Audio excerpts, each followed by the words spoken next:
Human trafficking. Human trafficking is one of the most atrocious violations of human rights, affecting millions of people globally every year.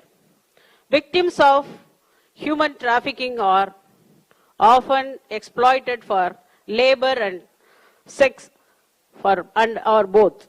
In face of this widespread issue, prevention is very crucial, while law enforcement plays a vital role in combating trafficking. Prevention requires multifaceted approach that involves collaboration from governments, organizations, communities, business, and individuals.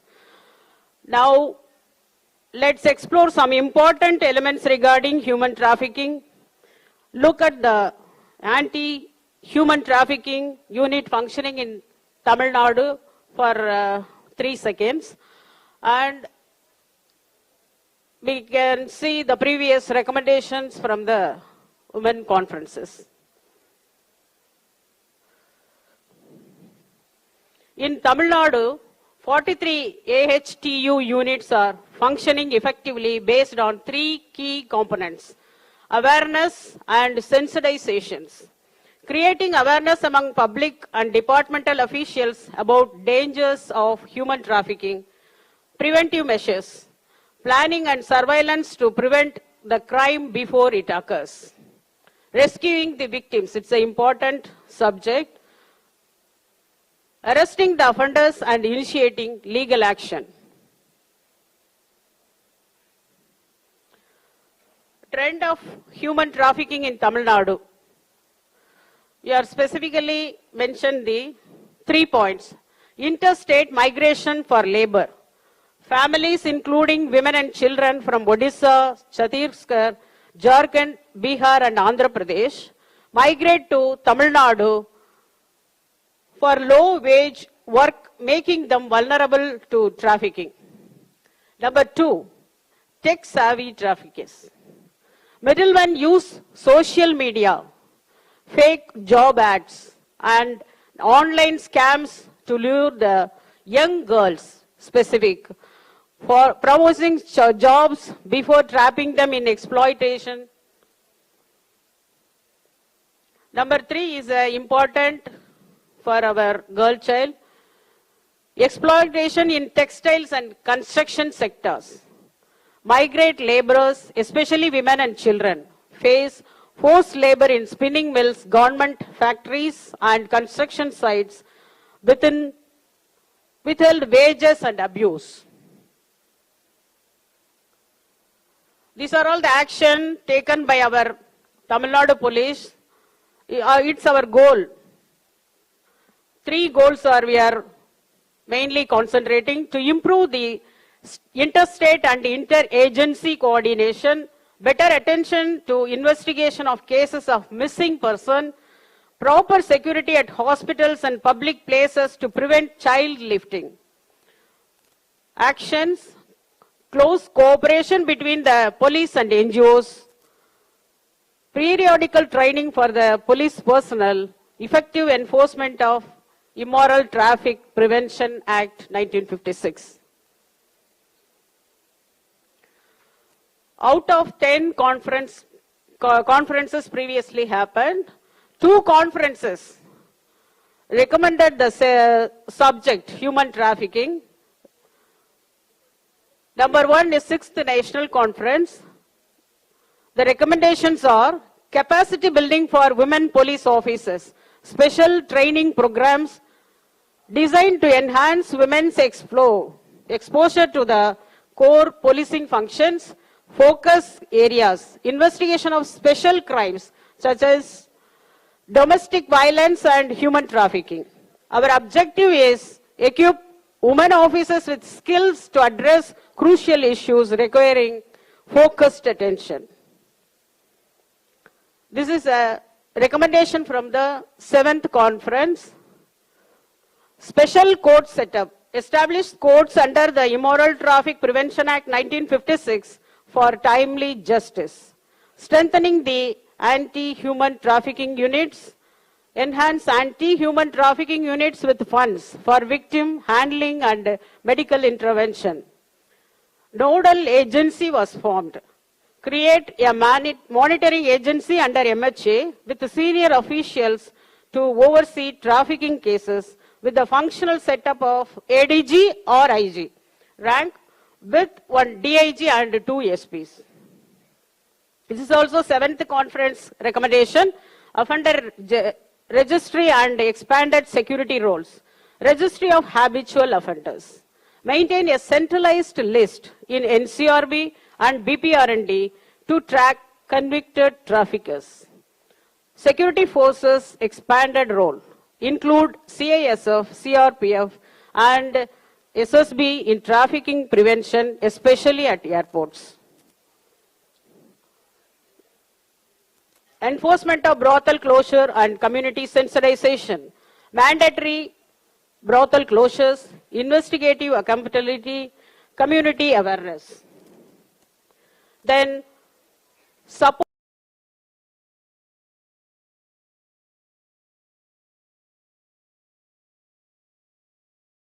for rescued victims and NGO collaboration. This is also institution policy. Strongly recommend against the legalization to prevent the promotion of trafficking.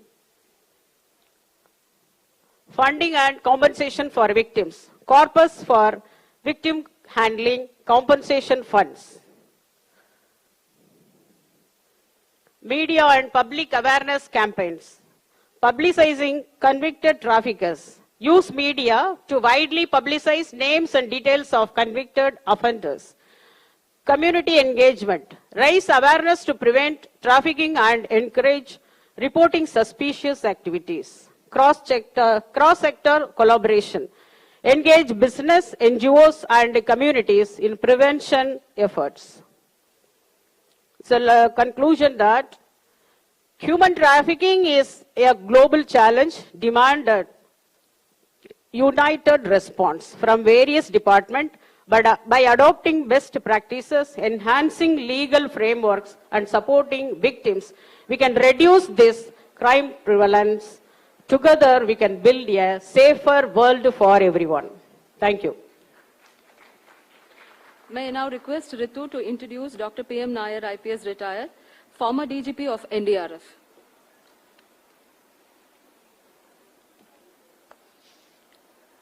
Ladies and gentlemen, good afternoon.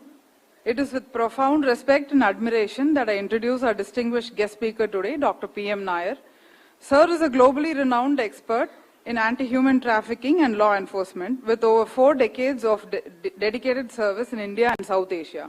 A retired IPS officer with 35 years of service, he held senior positions such as DGP of NDRF and served a decade with the CBI, investing landmark cases including the Rajiv Gandhi assassination, the Bofors scandal, and major human rights violations. Widely respected as the father of the anti-human trafficking mission in India, Sir pioneered critical innovations like setting up India's first anti-human trafficking units, AHTUs, and AHT clubs in over 500 colleges. He led the development of training manuals, SOPs, and handbooks, including the National Book on Investigating Trafficking Crimes. Dr. Nair has trained over 100,000 stakeholders, rescued more than 60,000 victims, and personally drafted India's legislation on human trafficking. He has also served as Tata Chair Professor at TIS, led national and international research projects for the NHRC, ADB, World Bank, and India's only UNODC international expert on trafficking. Academically, he holds a PhD, LLB, and MA in Sociology, and is a graduate of the National Defense College in India and the FBI International Academy of the US. His lifelong contributions have earned commendations from the Supreme Court, senior government leaders, civil society, and academia alike. It would take far more time than we have today to do justice to all of Dr. Nair's accomplishments, but what matters most is that we are incredibly fortunate that he is here with us today. Please join me in welcoming Dr. Nair to the stage. Please, sir.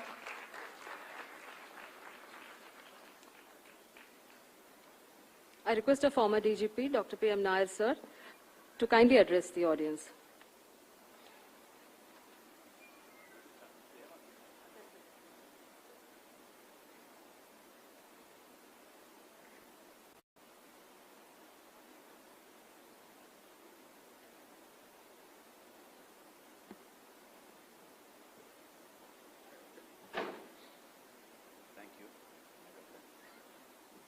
Vanakkam, Namaste, Pranam, good afternoon.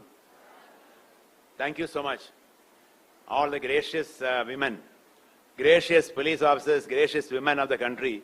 हमारे ऐसे एक आध आदमी को बीच में बुला लिया, अच्छा लगा. The amount of work a woman can do, amazing. I have also a mother, wife, daughter, all. Police officer, a wife, mother, and what not. I can't do all this. Nobody can do all this. This multitasking only you can do. Salam pranam. Sincerely. So very happy that we could do, people like sitting here, my friend Mr. Ambu, Mr. Anil, and all the esteemed colleagues, Madam Malini, they are of course women, but men like us also could do something for the women of the country.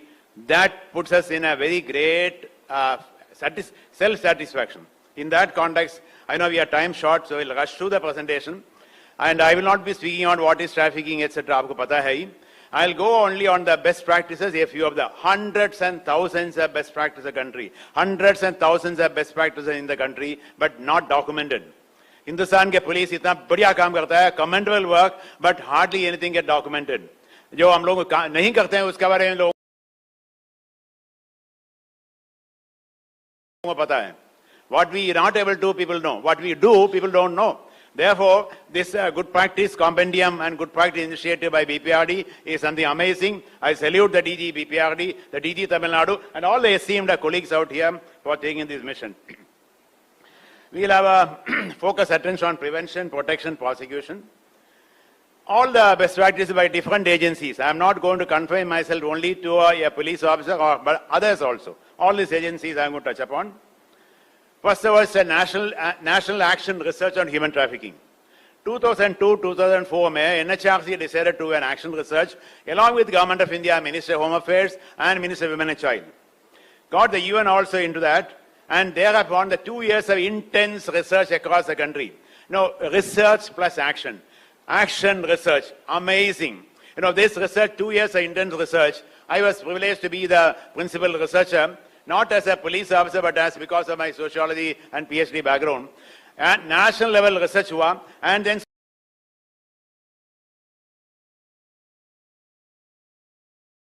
so many issues have come up. One human trafficking was 13,000.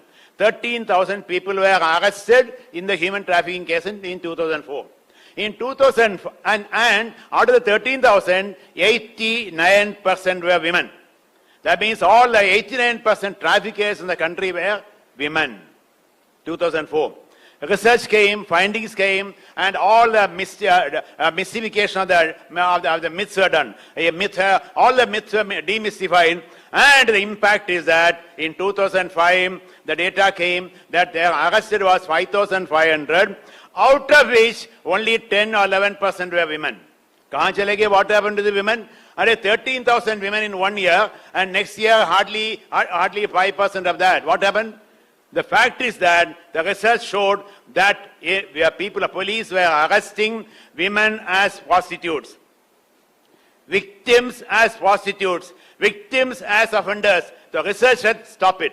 The Human Rights Commission took the initiative, Home Ministry came in, NHRC came in, Women and Child Ministry came in, state governments came in, all of you came in and stopped arresting women as prostitutes. They were rescued as victims. The entire paradigm change happened in the whole country.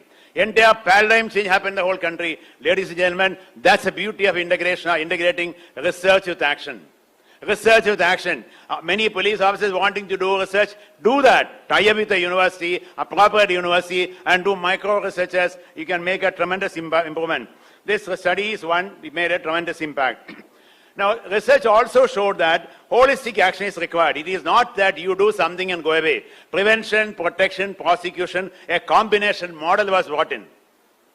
That model got stabilized from 2004 onwards. Today, Hindustan mein 2004 ka jo model hai, integrating prevention, protection, and prosecution. Prevention we all know. And by prosecution means registering crimes, investigating, documenting, presenting in the court of law, and conviction. What is protection? Protection means ensuring the right to the victim, rehabilitation, restoration, all these are part of that. The police was not aware or not involved in the process of protection, but we brought in a mandate whereby protection was also part of that. So the entire scenario got changed because of this triple P model. Then came the anti-human trafficking unit. Ladies and gentlemen, one of the findings of the research was that police and NGOs are not together, government agencies are not together. Koi kahta kisi ka kaam hai, koi kuch karte nahi hai. Somebody says somebody's job, and people are moving helter-skelter. There was a complete working in silos. Complete working in silos. Now the government, now the Ncwp research said you cannot work in silos. Come together, work together, converge. The convergence mantra was brought in. Very interesting. The convergence mantra has to be put into action. Then came the government of India along with the UN. United Nations Office on Drugs and Crime, UNODC. I was fortunate to become the project coordinator for the UNODC. Those all got project 2 years, project in Delhi. What did we do? We set up anti-human trafficking unit. I am not taking any credit. Entire credit goes to the entire team in the state police who did that job. I am only a trigger factor. ASU kya hai? We bring the police together, NGOs together, caregivers together, prosecutors together, and we set up 9 ASUs. Ladies and gentlemen, setting them is very easy. Running is not so easy. What did you do? Mentoring, facilitating, hand-holding. Go to Goa, sit with the inspector of ASU, work along with her, conduct a rescue, investigate the case, make a plan of action, and entire process of investigation was done. Prosecution, conviction, all those we did. Network with the prosecutors, network with the judiciary, everything was done. The caregiver part, psychosocial counseling, what not. That is what ASU started. Now 9 ASU started in 2007, and thereafter went on and on. And now ASU focus is on all these other focus of ASU.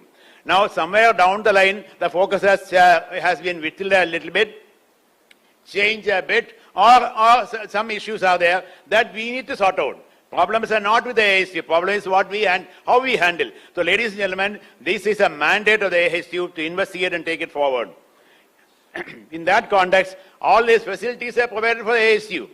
The Government of India gives money for the ASU. Government of India gives money for all these facilities. I don't know how many of you are aware of that. Now, good practice models. One is the integrated model was brought in with an SOP for that. Synergy of stakeholders, capacity building was done. All people are got together. Can you believe the judiciary, prosecutor, police officers, NGOs, caregivers, forensic scientists got all of them together and trained them together. Training together makes all the impact. Entire gap was broken and the gap melding was taken place. So sustained mentoring took place. Impact of ASU is that it was a good practice model, went across the country, and it was copied to Nepal and Bangladesh also. NGO as a partner was required. NGO partner means we verify the integrity of the NGO. There are outstanding examples of NGOs across the country, from Kashmir to Kanyakumari, and from Arunachal Pradesh to Rajasthan. Very good NGOs are there. Some of them may not be known outside. They may not publicize. We need to work along with them. We need to work along with those NGOs who are on the grassroots. We need to work along with the NGOs who are on the ground level. Many of them have publicity, etc., etc. Unko apne rehne dijiye, but let's work along with the NGOs who are actually on the ground level. Made a huge impact, and the NGO partner became a great institution. Then comes the institutionalization. Ladies and gentlemen, when you start a research project, findings of the research, based on the research, anti-human trafficking unit setup, evaluation of the ASU, replication of the ASU, in 2020, Government of India set up anti-human trafficking units, all the 7 to 9 districts of the country. Then they gave it to BSF, gave it to ITBP, gave it to SSB, gave it to RPF. Today, ladies and gentlemen, all the entire country has got anti-human trafficking units. Secondly, and most importantly, in a Bachchan Bachao Andolan case which came up to Supreme Court of India said wording like this: if a child missing is not traced in 3 months' time, the case shall be handed over to anti-human trafficking unit, a specialized investigative agency for dealing with human trafficking crimes. Supreme Court has given a blessing. Ladies and gentlemen, tell me in India where we have started research, administrative unit, replication, evaluation, and Supreme Court ruling. Entire circle is full. Amazing workers. This is what is required in the entire scenario. A classical good practice model which nowhere in the world exists. This is only a characteristic of India. A Hindustan ka apna hai, made in India and nowhere else.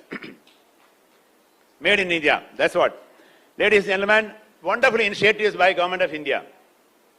You are aware of the Crime Act, Crime Multi-Agency Center. I don't know how many of you are aware. Wonderful agency. Any intelligence you want, any state government wants intelligence, connect with them.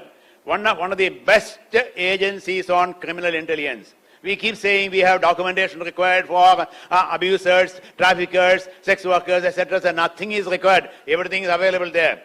It is all there. It's all there. It's all there. So please utilize this agency. Take it forward. Significant measures include the track child portal, online exploitation trafficking, and a nodal cell, National Investigating Agency notified, and National Commission for Protection of Child Rights also. Ladies and gentlemen, when we speak about the NHRC,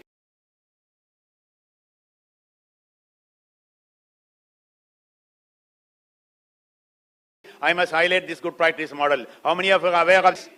Can you believe if children are rescued in a let's say Rajasthan, 65 children are rescued in Rajasthan by somebody and put it before the Child Welfare Committee, Jaipur. Child Welfare Committee will identify 20 are from Gaya, Bihar and send to CWC, Bihar. Now, how do they send? Rajasthan police has to give escort, or Bihar police has to give escort. The child has to go to the CWC, Gaya, and the child goes home. That is the protocol. But are you aware, and today's date, at least 5,000 children are languishing, use the word languishing, in homes for repatriation to the state. For repatriation state. It's a matter of shame for all of us. I have been advising in NCPCR in their review meetings. So many state governments come, I keep firing at them. I said, yeah, there are 36 bache hain, West Bengal se Bihar, inhe kyun nahi bhejte ho? Why are you not sending the child? Tera beta hai to nahi karoge kya? Do it. Next week it shall be done. I don't want to get irritated because we don't care. We don't care. Why children not material to be circulated here and there. That sensitivity part, that responsibility part, that samvedanshilna is somewhere missing. Therefore, this Ncwp portal is a very interesting thing. Ladies and gentlemen, if child reported missing or child rescued, he has to be sent a particular state. The CWC is responsible. State DCPU is responsible. And this Ncwp makes a DCPU responsible. And you have to take recourse to them and ensure it is being done. Government of India initiatives, many legal amendments. I think I don't want to get into that, but there are very interesting examples here. CBI has been notified. They have been doing a great job. CBI report card is a long list of commendable work done by the CBI. The presentation, you can see that, you can read through that. Amazing work done by the CBI in these matters.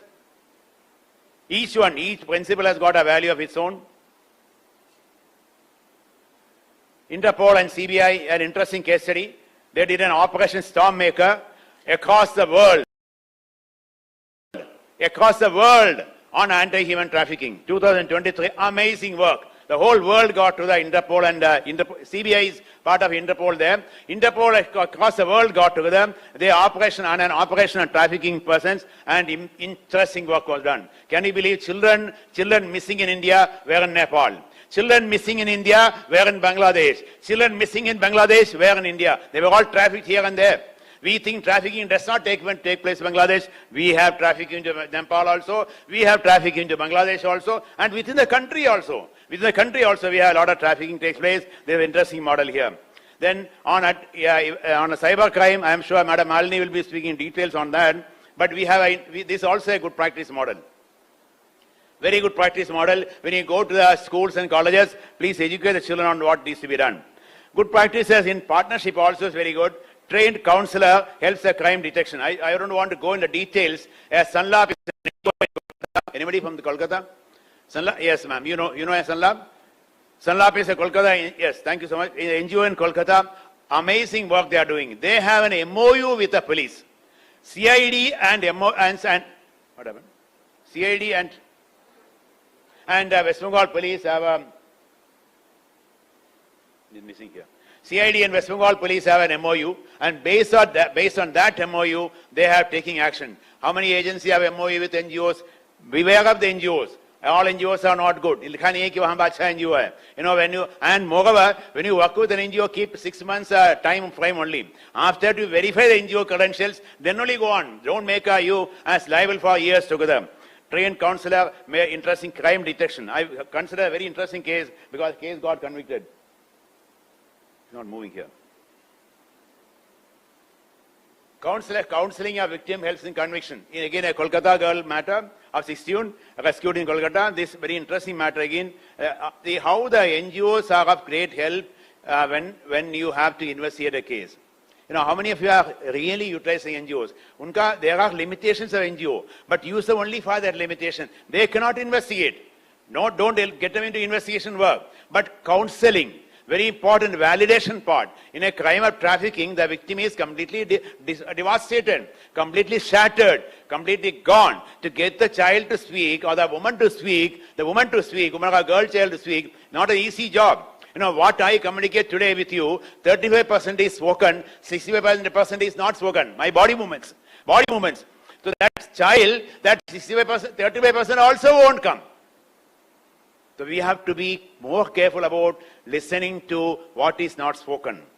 Listening to what is not spoken. Your observation capacity, your listening capacity, all these are very important. Ladies and gentlemen, hear this. In that matter, counseling helps a lot.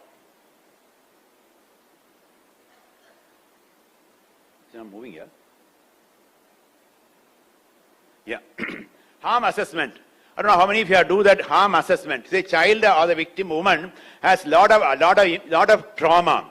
You know, when you want to record a statement under 164, the child or woman doesn't speak. हम लोग क्या बोलते हैं? कुछ बोलते नहीं है. The diary बंद कर दिया.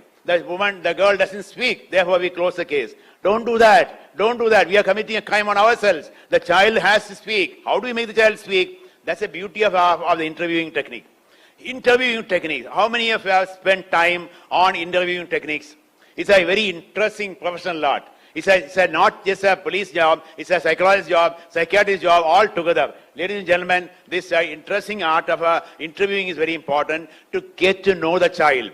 And then record the harm assessment. Harm assessment, you have to record under 172 CRPC, that is 192 BNSS. I hope you are aware of that. You know, we normally write the case diary only for case diary open, statement recorded, close the diary. Diary khol diya, bayan likh diya, diary band kiya. That's not the way. 172 portion of the diary is a very important diary where you can record entire harm to the victim. That harm of the victim, recorded by the agencies concerned, including psychosocial caregivers, you can take it into consideration. In Sakshi versus Union of India, a case I was privileged to investigate when I was in CBI, the father is undersecretary in Home Ministry, sodomizing his own daughter. The child will not speak anything. Child finally says, Papa ganda hai, Papa doodh pilata hai, bottle se pilate hai, and maangta hai, ganda hai. But we put on record that what the child says is not milk, not feeding bottle, etc., through psychosocial counseling. Through involving psychosocial, Dr. Neera Bora, head of psychiatry in Ram Manohar Lohia Hospital. Dr. Dogra, forensic expert in AIMS. You know, these doctors came. And we trained ourselves. The investigator, we went to them and trained ourselves. How many of us do that? We trained ourselves and then got the entire story. The Sakshi versus Union of India, all of them got convicted, and the accused, of course, ran away and committed suicide also. Well, linking source, transit, destination, very important. Ladies and gentlemen, how many of us do that? The scene of crime is not the place of rescue. The child was in traffic from Assam, brought to Kolkata, brought to Mumbai, brought to Pune, and rescued in Pune. Your scene of crime is not Pune. That's scene of crime number one. So very many interesting investigations done in this count. I consider this a very good practice where outstanding police officers, professionals have done linking source to transit to destination. Very important. Case management, very important. You know, normally we file a charge sheet and don't record that. Ladies and gentlemen, I am not giving what you should do. I am only giving what has been done. Please remember that. Whatever I am speaking is good practice model. All these are good practices models in our country, which many of us may not be aware. All these examples are not what is to be done, what has been done. So please notice that case management is a very important thing done. Victim compensation and relief. In a NGO in Kokrajhar in Assam, the NGO ensures that the child gets all relief, the woman gets all the relief. You know, it's not that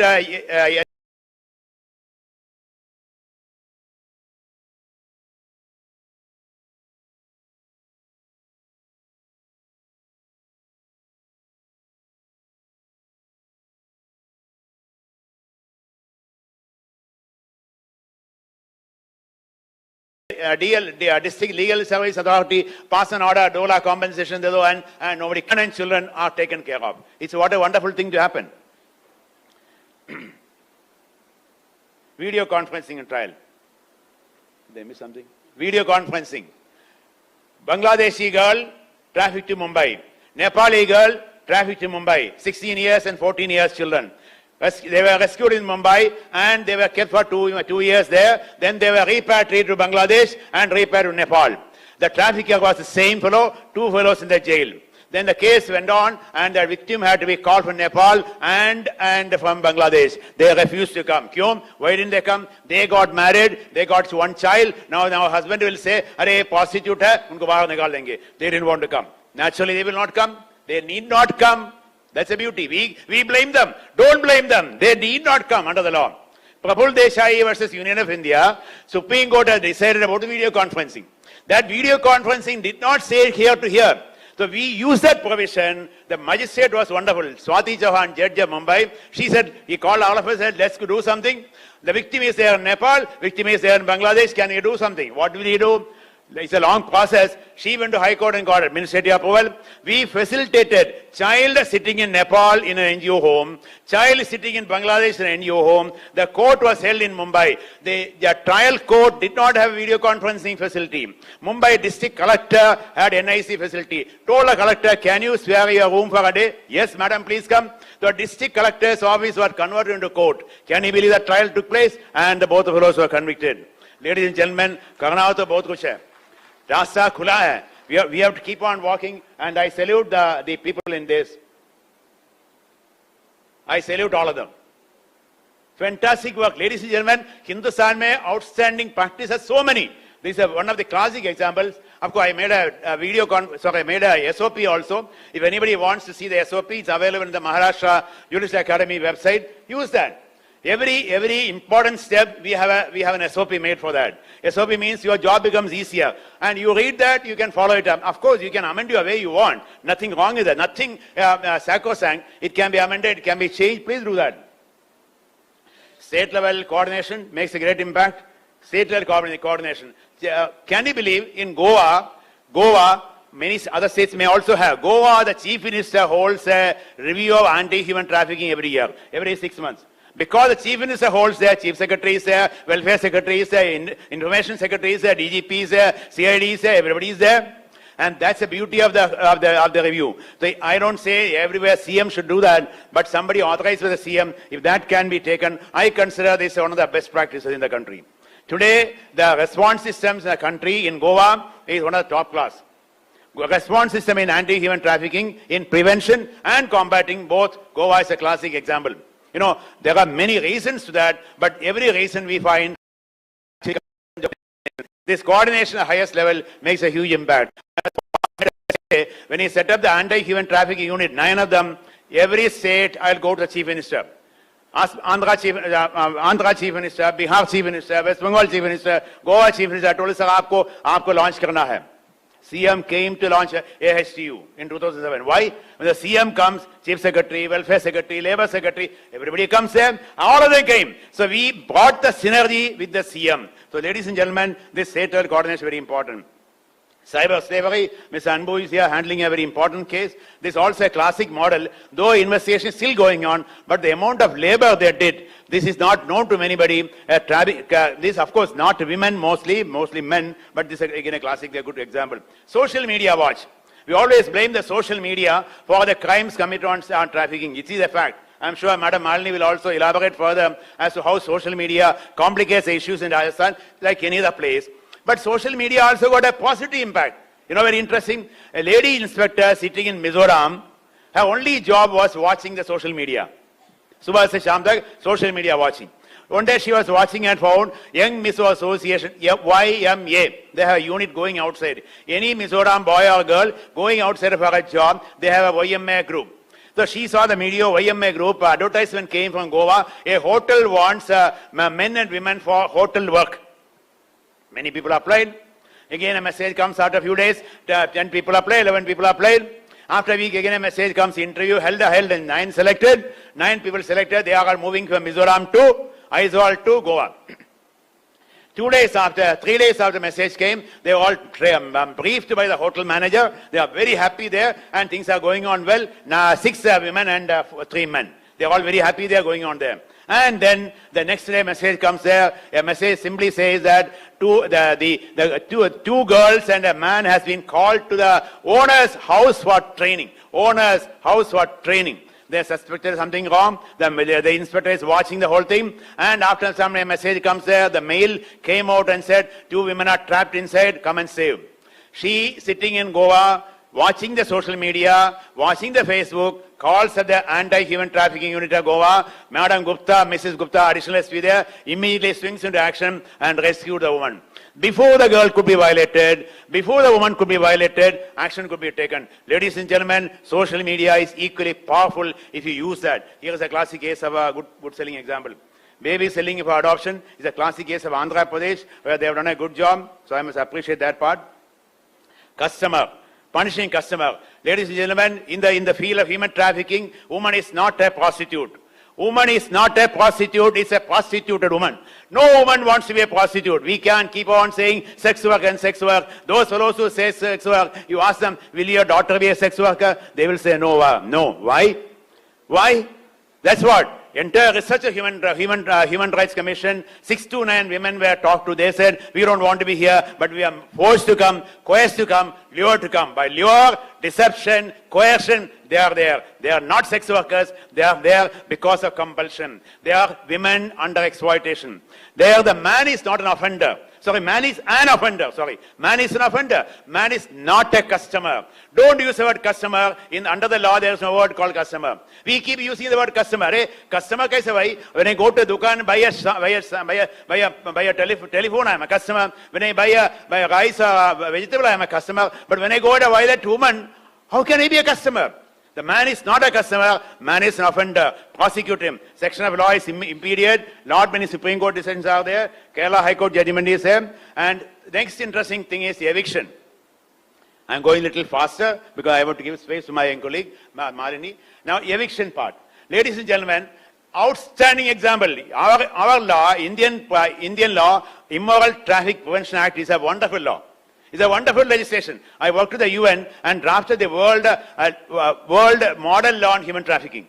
World model law on human trafficking we drafted in 2010. I could stand up and say Indian law is supreme. Indian law is supreme because we have so much interesting provisions. An eviction of a place of exploitation where the child is exploited, done by an SDO cannot be upheld, cannot be High Court, Supreme Court cannot be appealed against. There is no appeal, nor stay by any court, High Court or Supreme Court against the order of the SDM under 18(1). 18(1) ITPA.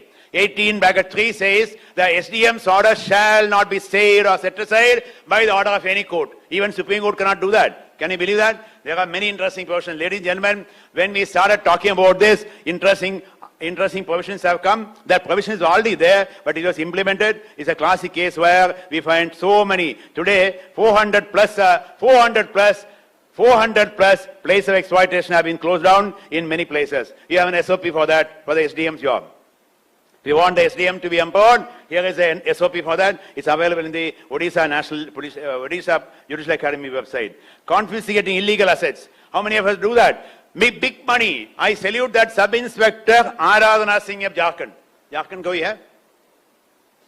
You know Sub-Inspector Aradhana Singh, ma? If you don't know, go and salute her. Sub-Inspector Aradhana Singh is a wonderful woman of Jharkhand police. She investigated a case of Mahato, and this Panalal Mahato, and she found this fellow has been trafficking girls from Jharkhand to Delhi and other places for 8 years. 8 saal. 8 years trafficking. How much money he would have made? Please guess that. 8 years, 59 crore. 59 crore. Enforcement Directorate came and confiscated. Ladies and gentlemen, it's a huge money. We don't know. We don't know the gamut because we are not investigated. There are many examples like this, but I take this as a classic case because finally Enforcement Directorate came and they have confiscated 59 crore asset. Ladies and gentlemen, when you investigate a trafficking crime, please go into that. Illegal assets are huge. Take that into consideration. Cybercrime, Kerala police, cybercrime. We always think the cybercrime is done by somebody sitting there. All engineers. 41 techies, IIT, IIM, what IIM, IIT? If you don't know what is human rights, what IIT you are, isn't it? If you don't know what is human rights, if you can't respect your daughter, if you can't respect somebody else's daughter, what are you there for? They were all circulating child pornography. Now, Cyberdome in Kerala did an outstanding example. I call it a very good practice model. I am sure all the state Cyberdomes or cyber initiatives can take it forward.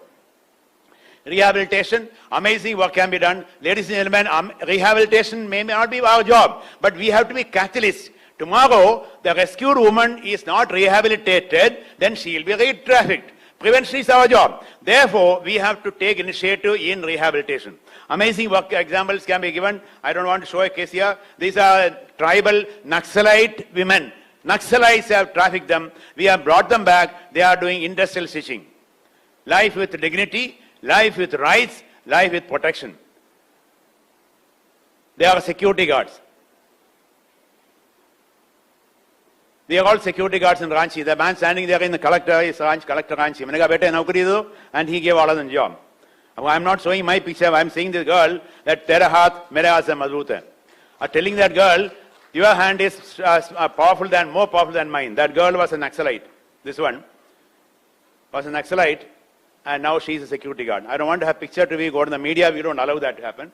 Here, security guard, untrained. She was a sex slave in the Naxal field for 9 years. 9 years she was a Naxalite. She committed all sort of crimes, not because she wanted, but because she was forced to do it. And she remained a sex slave all the time. Done. Today she is a security guard. Thank you. 5 minutes? Still you have 5 minutes. I thought the time is up. Go. Well, I'll complete that. Other good practices. We have outstanding examples of good practice with a great impact. Anti-Human Trafficking Club. Ladies and gentlemen, wherever you are coming from, college is very important. Youth is very important. First and foremost, when I go to colleges and tell the youth, tell me, bete, can I rape your sister? It's a very, very crude question. I ask, can I rape your sister? He will say, what? No. No. He will get angry. He must get angry. Then a question, can you have sex with your neighbor's daughter? What? That should stop. If your sister is not for sale, my sister is also not for sale. If your daughter cannot be violated, my daughter also cannot be violated. That should stop. Ladies and gentlemen, empowering the youth in the colleges can make a tremendous impact. Set up anti-human trafficking club in the colleges. We have already set up 613 colleges. Last one is Ranchi College. Ranchi College we set up in 613. Now wherever you are, please go and set up anti-human trafficking clubs. I'll be there with you. I'll give my email ID or WhatsApp number. You can call me. I'll come and help you also. No issues. I don't want any money. I can come on my own. Another interesting is Panchayat against human trafficking. All the source areas are there, problem areas there. Go to the Panchayat, empower the Panchayat and come back. You may not be preventing trafficking, but there are many reasons for trafficking. I'll give an example of a girl by name Arunima, MSW student of Trivandrum College. MSW student Arunima. She went to Panchayat and set up a Panchayat against human trafficking. Took the Panchayat to an interior place on the Tamil Nadu-Kerala border. That Kerala-Tamil Nadu border village, parameters are very interesting. Development, tick mark, double tick.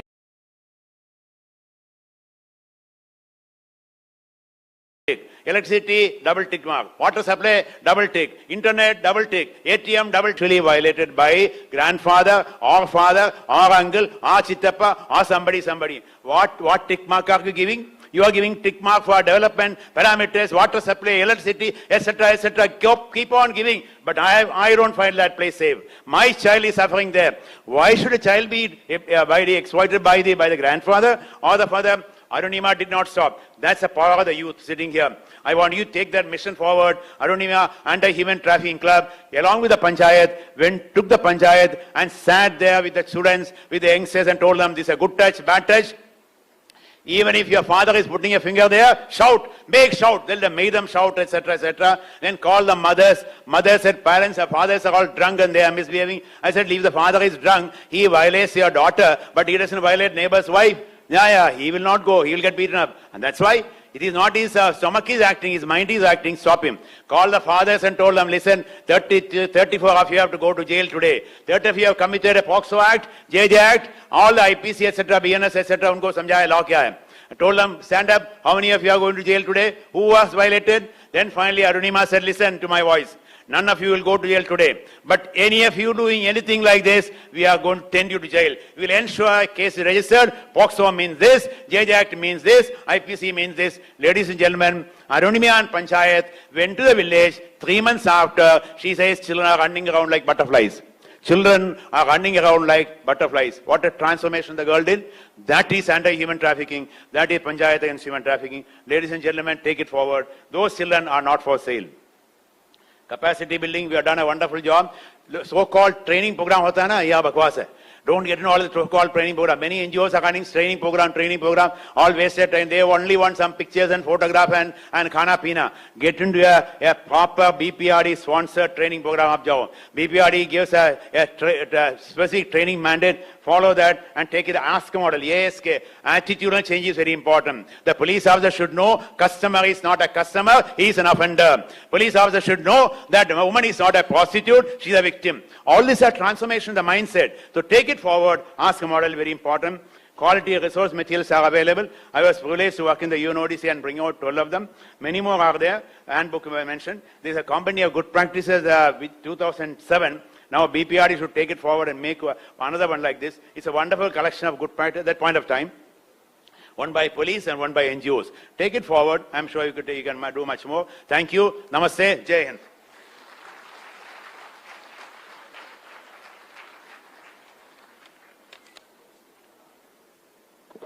Thank you, sir, for the thought-provoking and insightful speech and sharing a lot of knowledge on the Government of India initiatives, responsibility of the police officers in rescuing the victims and how the anti-human trafficking unit should function, and also for publishing the SOP on this.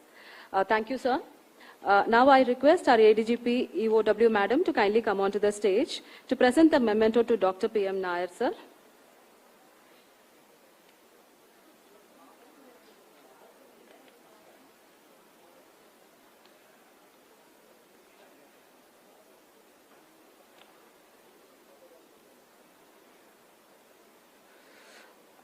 I now request the IGP BPRND sir to kindly come onto the dais to present the memento to Dr. PM Nair, sir.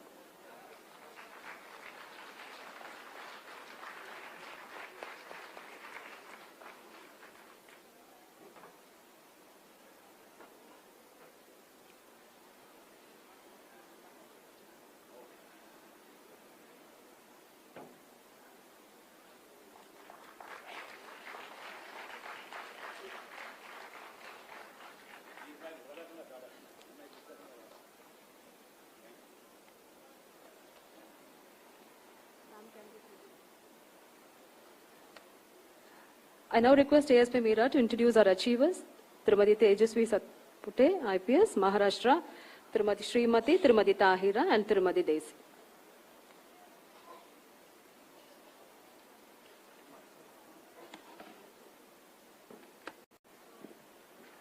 By recognizing these achievers, we wish to honor their spirit of service, the grit in leadership, and the resilience that defines every woman in uniform. The first achiever of this session is Ms. Tejaswi Satpute, IPS 2012 of Maharashtra cadre.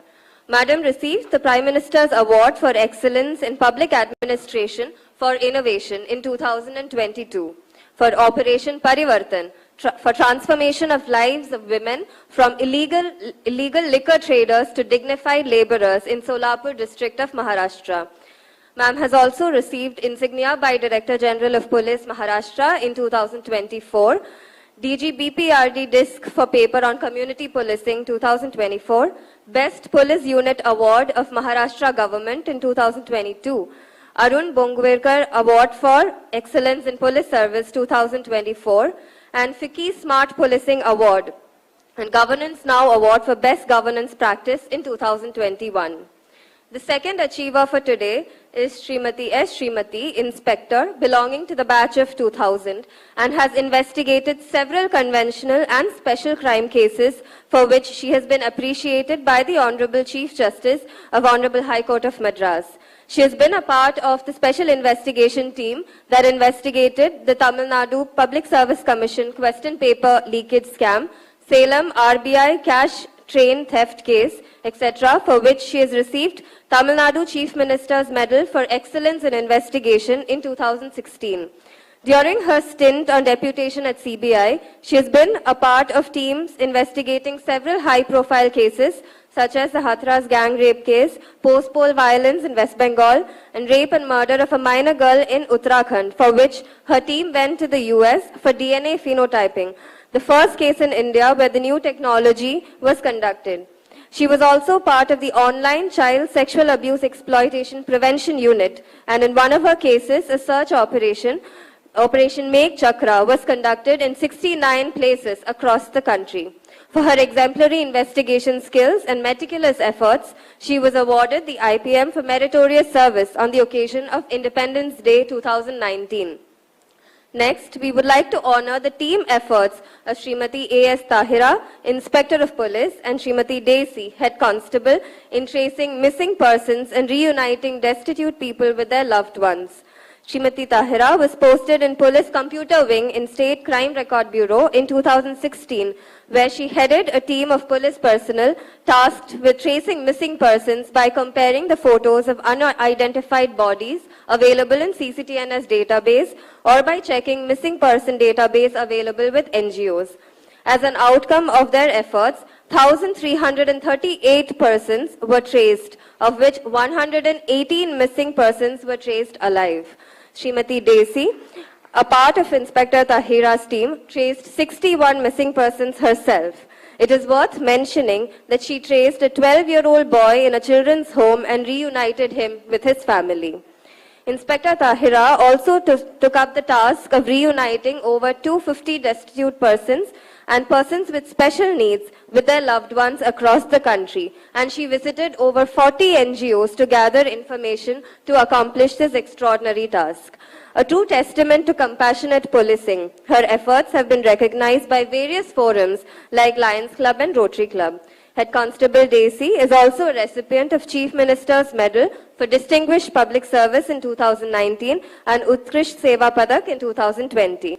I request all achievers to kindly come on the stage. Thank you. Thank you, Meera. I now request our ADGP Madam to kindly present the mementos to our achievers. Tirumati Tejasvi Satpute, IPS, Maharashtra, will now receive the award.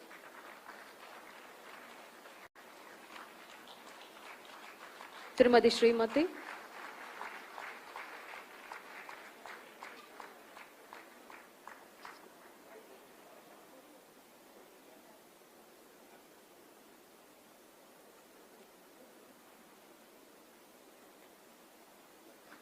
Tirumati Tahira.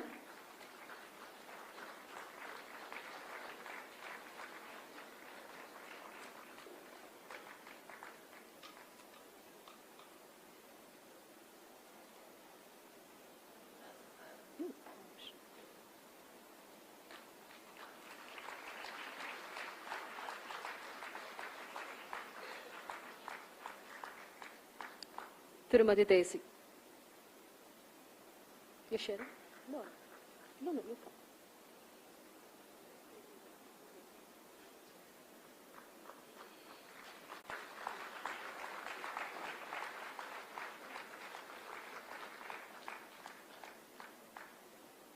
Thank you, ma'am. I now request Srimati Malini Agarwal, IPS, ADGP Rajasthan, to address the audience. Okay.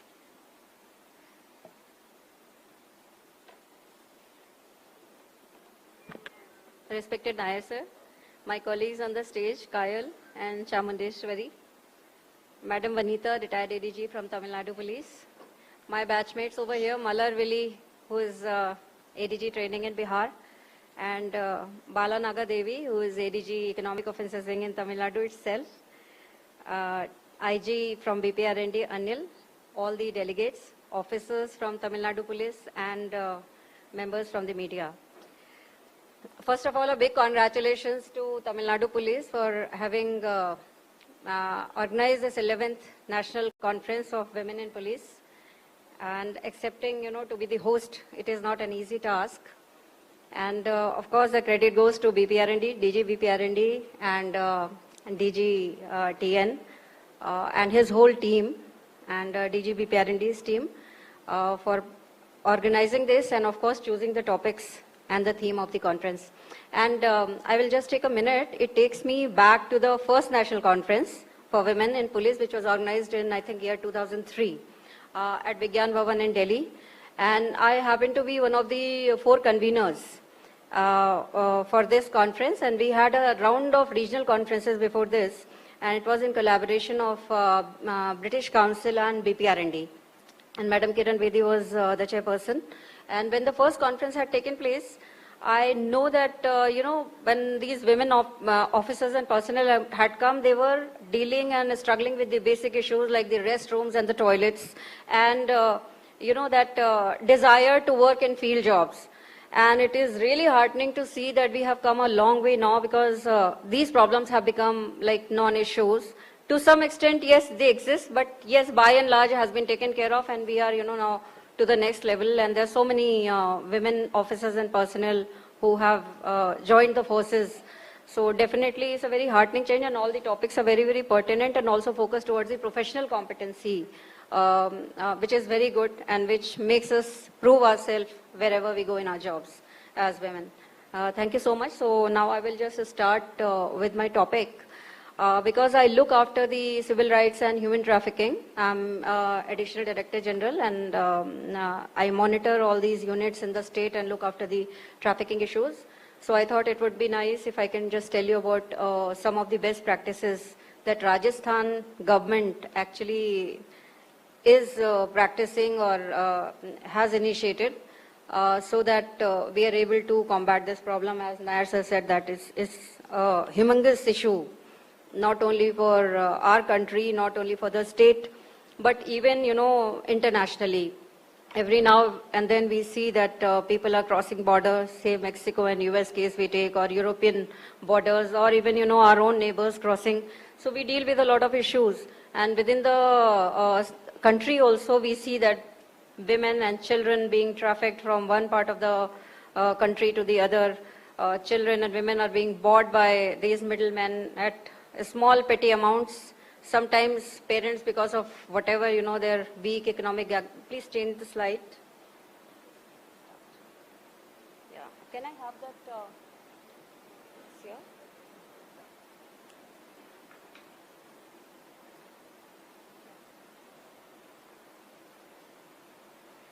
So I think all of you can read, and since my time is restricted, I would just not like to read the slides, but you can read that how big the issue of human trafficking is.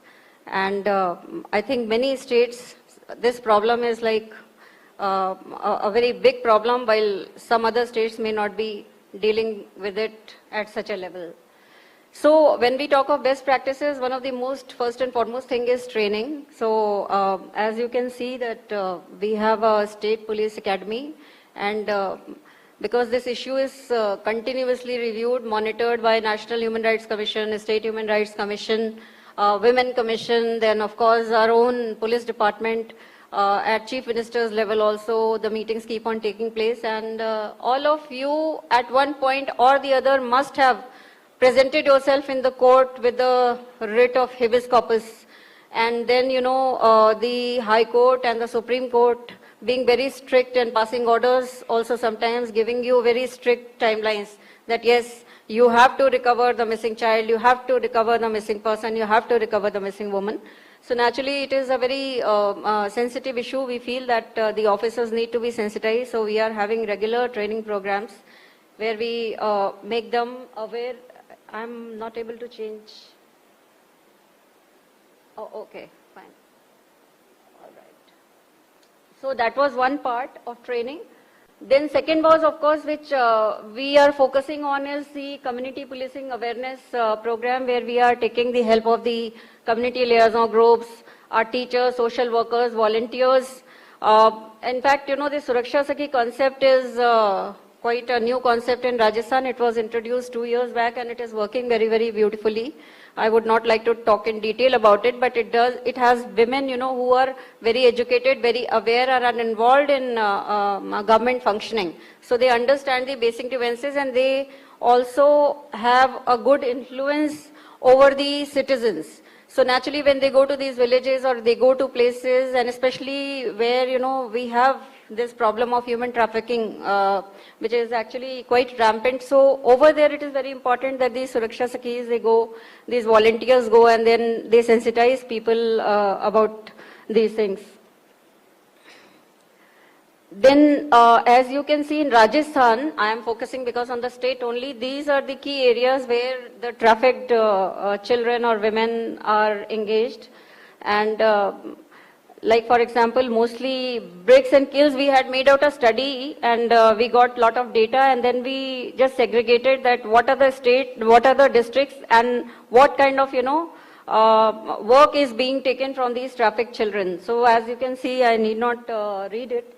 But over there you can see even mechanic shops. Over here there's a child who is actually, you know, reclaiming metal from the used batteries. So this is a district called Biawar, which is close to Ajmer. So there are a lot of factories over there. So children are trafficked to work in these factories. Many a times the teams have gone and raided these units but could not find anybody, because naturally when criminals have their own information system.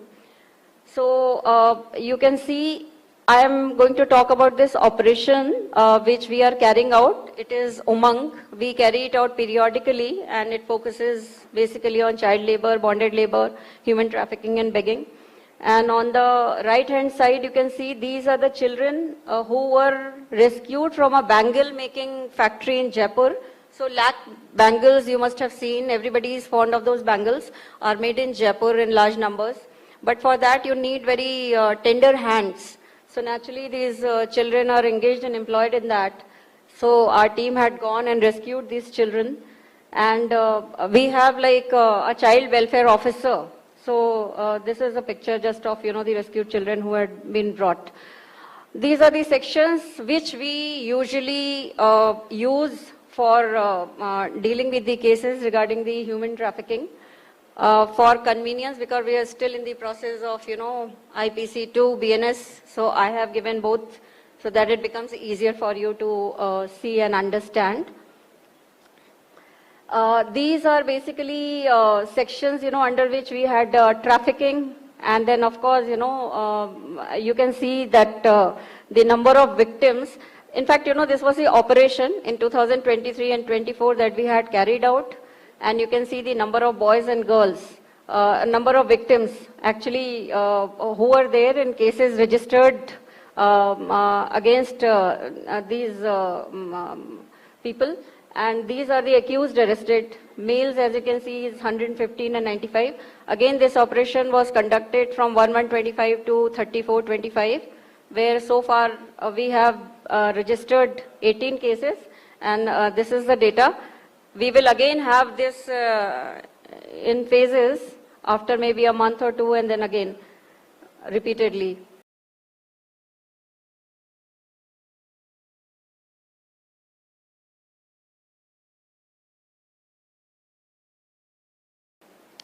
So this is like cases from Rajasthan, and of course the number of accused who have been arrested. When we talk of best practices, we have to involve the institutions. So these are the institutions actually which are working in collaboration. We have to be in touch with them.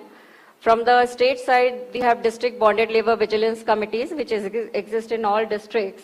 And as you can see, what is their role. And district anti-human trafficking units, as Nair sir had also talked about. So these are the units which are established within the Rajasthan police in every district. Minimum inspector rank officer is there, and his sole job is to look after this trafficking, collect information, and then do this. Then these are different committees and commissions which are there. Childline is also there. District task force also we have made. And then homes for children are very special. Even our own officers also go on regular rounds and inspections to see that this is done. Rajasthan State Commission for Women addresses gender-based issues, including trafficking. So a lot of complaints from there also come to us. And they are also very sensitive towards this. Then as Nair sir has talked about this, so I don't have to speak much in this sense. missing person cell. So this is the cell which actually, is here with us in the police at the directorate. And our DG was very sensitive towards this issue, and so he actually issued SOPs. And these SOPs are very, carefully framed. As I proceed, you will see that, there are timelines under which these directions have been given to the IOs that what all you have to do. So earlier one was about the review, the time frame that 7 days SHO has to do, 15 days CO has to do, every month, SP has to do, monitoring and review of the cases. And as soon as, we get news about any missing child or missing girl, then this is within 24 hours what the officers or the IO is supposed to do. You can see this. I don't want to read. Please go to the next slide. Yeah. So CCTV footage, these are very set protocols and have been carefully charted out so that, nothing is left, no efforts are left. And then IO is very clear that one doesn't have to really think too much. All this is essential that you have to do. Beyond that, if you really want to do something else, yes, depending upon the case you have to do. Then within 3 days of receiving information about the missing girl child, as you can see, all this is to be done. And within 7 days of receiving information about missing girl or missing girl child or maybe other children also, these are the protocols which officers have to follow. And after this, then there will be monitoring by the officers. And if any of these things has not been done, then the officer is held accountable. Now to motivate the police personnel, this is out of turn promotion is also there, and presently there are some officers who have done commendable job and their cases have come to the police headquarters, and for this and DG disc also and maybe commendation role. So this is a motivation which drives, it's a driver for officers to work harder towards this.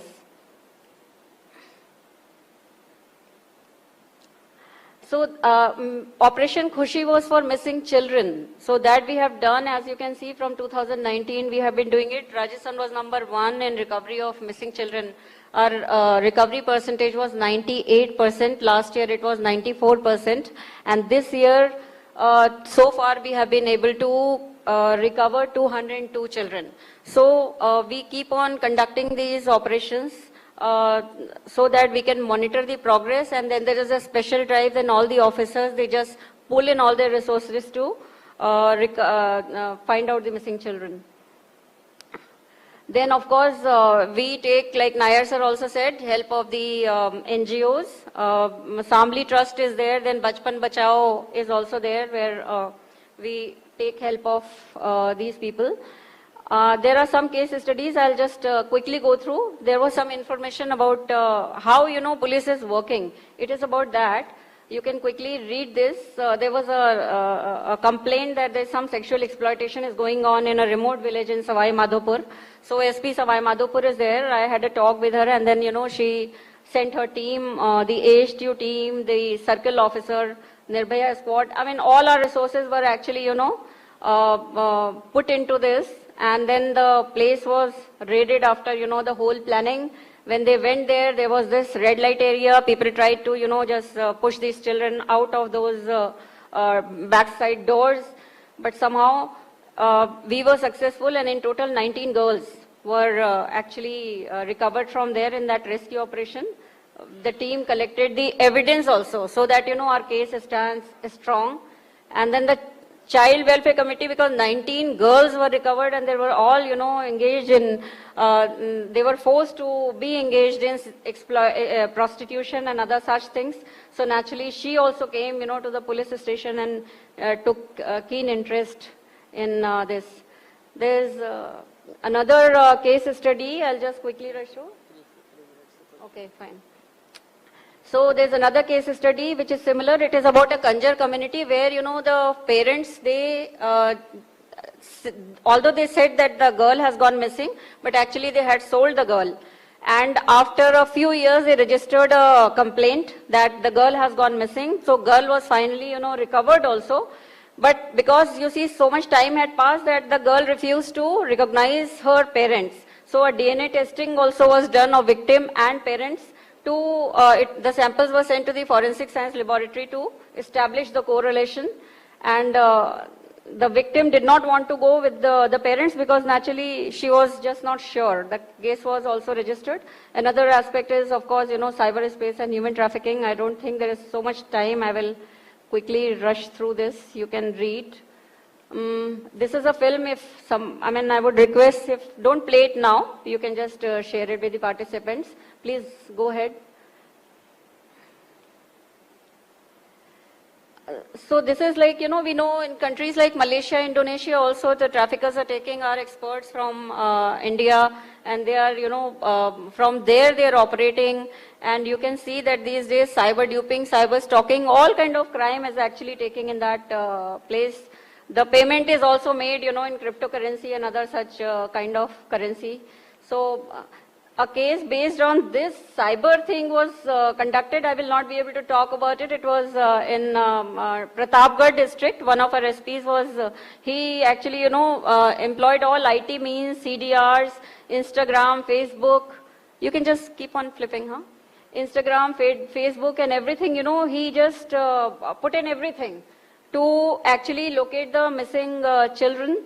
And as a result, their PAN, Aadhaar and all the things, 52 missing children were actually recovered, which is like, it was commendable. As you can see, there's a picture with, of course, not many children, and this is like what I am talking is actually there, for the media to see. And the road ahead, as you can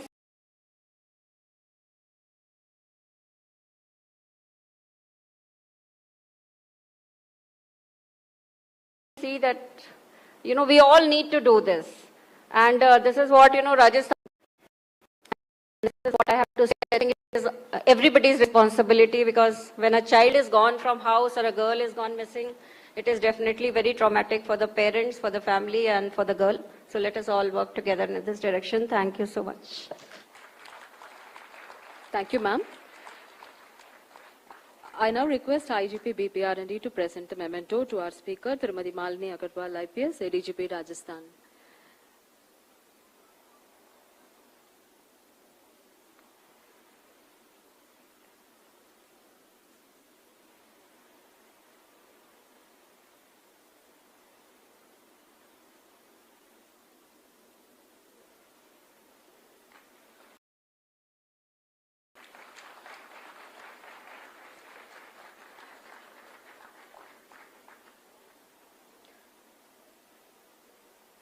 We have another 5 minutes before we break for tea, so I would like to ask from the participants if there is any questions that you would wish to ask.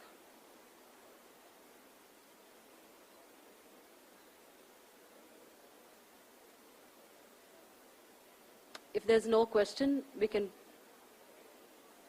Yeah. Is there any question? Any questions you have? Koi puchna hai, something you ask question or clarification? Or you want to add something? Any good practice you have which you want to speak on? Nobody? Kuch fayda mila? You got something out of the session? Did you get something out of the session? It was useful? No?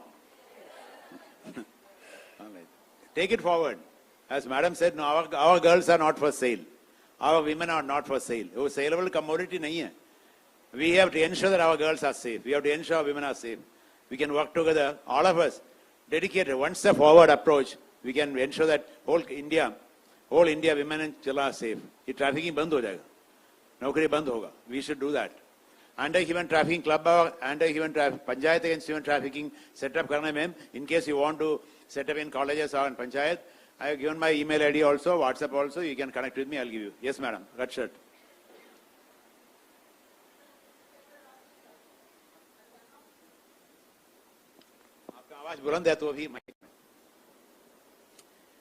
Sir हमारे में SHO भादागढ़ थी महिला थाने में, तो ऐसे ही दिल्ली से कुछ महिला आई थी एक बच्ची को लेकर कि तेरे को नौकरी दिलाएंगे, तो होटल के अंदर उस लड़की को ले गए थे। तो फिर मैंने सर उनको, मेरे को थोड़ा किसी ने बताया तो मैं तुरंत पूछी, तो मैंने जो रेलवे स्टेशन की वो कैमरे की फुटेज ली, वो लेडी अकेली लेडी लेकर गई। फिर अब मैंने उस लेडी के खिलाफ भी पर्चा दिया सर। और जो जिन जेंट्सों ने उस बच्ची के साथ रेप किया था, तो मैंने 6 पॉक्सो के अंदर उन तीनों आदमियों को अरेस्ट किया सर, और वो सजा हुए सर। तो ये दिल्ली से आती है, हमारे भादेगढ़ के नजदीक लगती है। तो ये इनका एक है ना ग्रुप है सर, उनके साथ एक जेंट्स भी होता है और ये कुछ लेडीज होती है, और ये कहीं कहीं जाके झूठी एप्लीकेशन देखी है 376 या पॉक्सो के दर्ज कराती है सर। तो मैंने दिल्ली से भी कुछ FIR ली और मैंने रिवाड़ी से भी कुछ FIR ली। जब मैंने टैली किया तो उन लेडीजों ने नाम बदलकर 6 FIR दर्ज कराई हुई थी सर। हरियाणा पुलिस के सभी आपके से रहेंगे ना, Haryana will be trafficking free. Absolutely. Thank you. God bless. Thank you, sir, and thank you, ma'am. And In answer to that, actually what happens is, yes, you're right, there are rackets operating, who actually, are middlemen who will take money and then get these girls. The girls will come. Some of the girls, because of the, yes.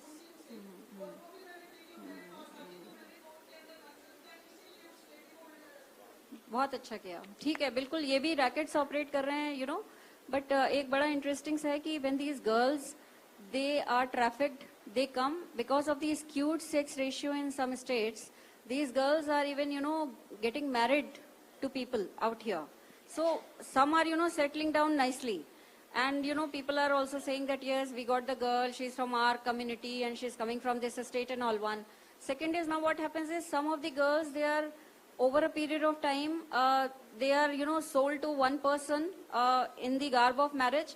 But then after some time, the middleman, he'll give some more money to the girl will move out of that place, and then, just walk away with all the, jewelry and cash and everything, then go and marry somebody else, and then becomes a chain. She is getting into, again, another trap of, crime. So then it becomes a gang, they also operate, and then they start extorting other people, They're extorting people and then asking for money.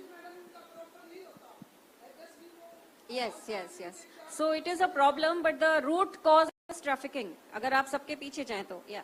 Good evening, sir. Jai Hind. Sir, here.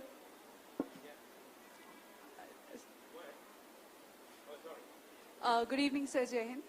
Sir, I had a question that the relapse rate is very, very high here. Even if you rescue the children and the women, NGOs are active in bigger cities. But since I come from UP, I'm born on UP cadre, we have a lot of small cities, and these rangshalas are also very common there.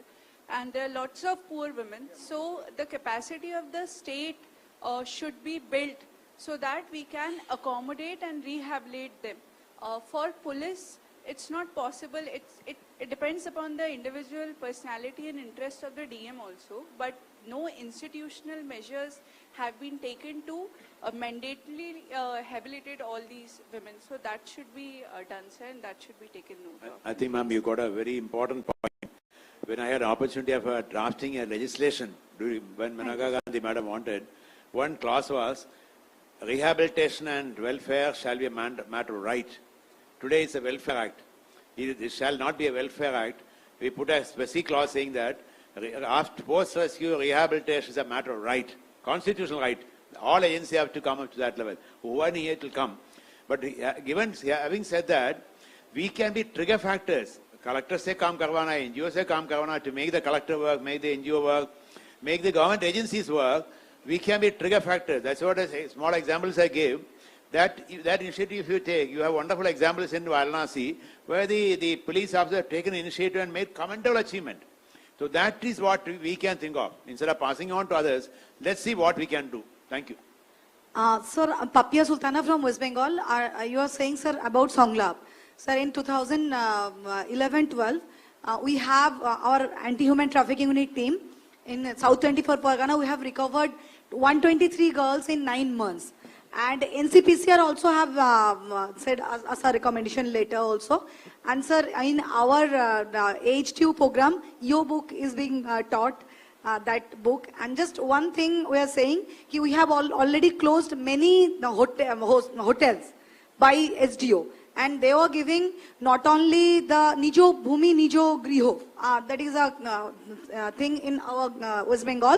They have given the house, as well as they have been admitted in the, taken admission in schools and given all the monetary help for any jari work or silai machine or like that. They have been rehabilitated. And sir, one thing we have done that there was a 6-month certificate course by IGNU that was there, but now it's not there. It must be there, and one counseling course must be there for the first-hand responder who will counsel the victim because they are in traumatic situation. Thank you, sir. Good job. Well done. Well done. The places you have closed down under by the SDM. Yes, If you can send our details, WhatsApp yes, to me. I will, sir. I keep going for other places. I can speak for you. Here Yes, is the sir. Bengal police For the doing good 6 job. months, Please share. nobody could appeal also against Please share. that. Very good job. Yes, sir. Thank you, ma'am. Yes, Thank sir. you. Wonderful work. Sir, thank you. So I would like to thank the speakers, and I also thank the participants for your active participation in all the sessions. And with this, we come to the end of all the sessions. I just have an announcement to make. The feedback forms are yet to be received, so I kindly request you to fill all your feedback forms. And our tea break will be after the valedictory session, and I request you all to please take your time to fill the Google form. And then after the valedictory function, we will break for tea. Thank you.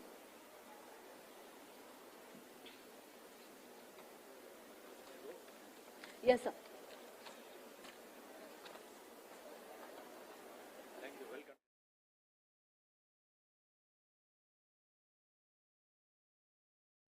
We request you to fill the Google form. Tea will be only after the valedictory session. We have advanced our valedictory section for a period of 15 minutes. So earlier it will be. So I request one and all to ensure that you are back here.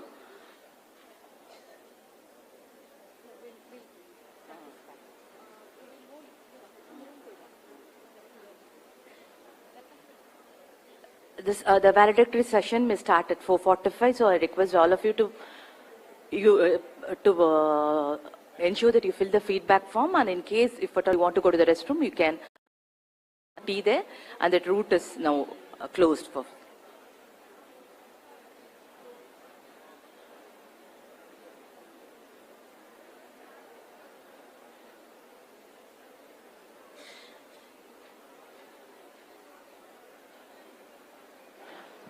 Today morning somebody asked me about going to Rameshwaram.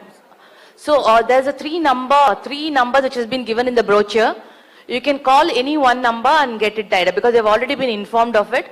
So those just see that brochure which is meant for the tour and sightseeing brochure which is in your kit. You can call them and they will help you to do it.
இல்லை ஏதோ collector அப்படி இப்படிங்கிறாங்க.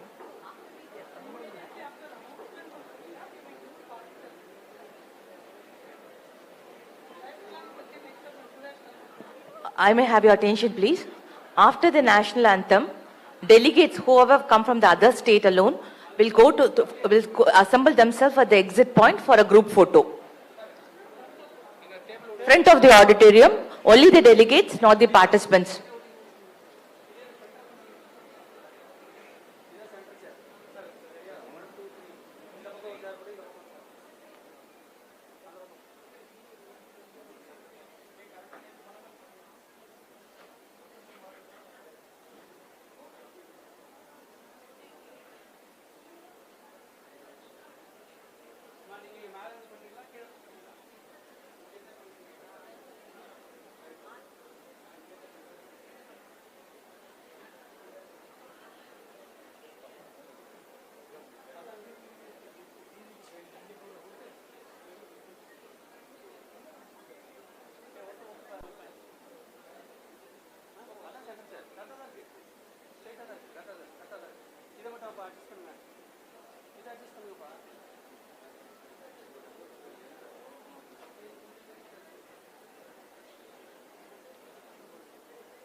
One announcement, we request the delegates and participants to kindly fill the feedback form which has been sent to all individuals through a WhatsApp group. It's a Google link and form, so kindly fill that feedback form at the earliest.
Table.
Sir Deepa இருக்கு sir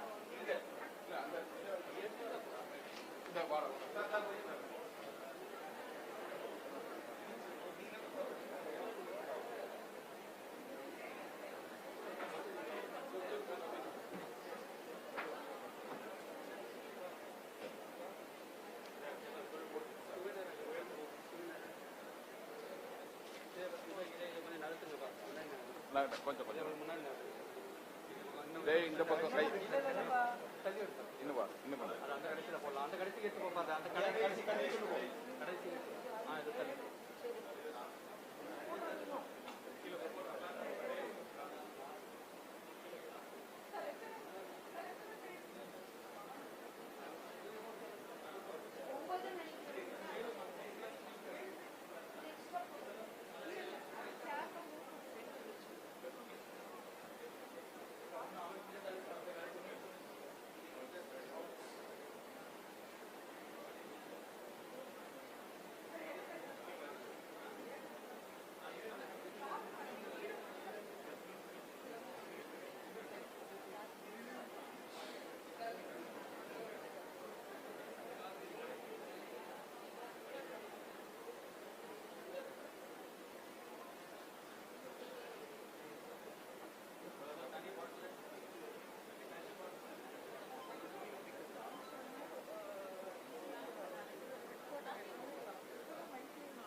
Good evening, everyone. It's a gentle reminder for you to please fill up the feedback forms. It's been sent in the WhatsApp group and also the mails. So please fill up the feedback forms at the earliest. Thank you.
உங்க VP மேடங்களை ஓட வச்சிட்டாங்க.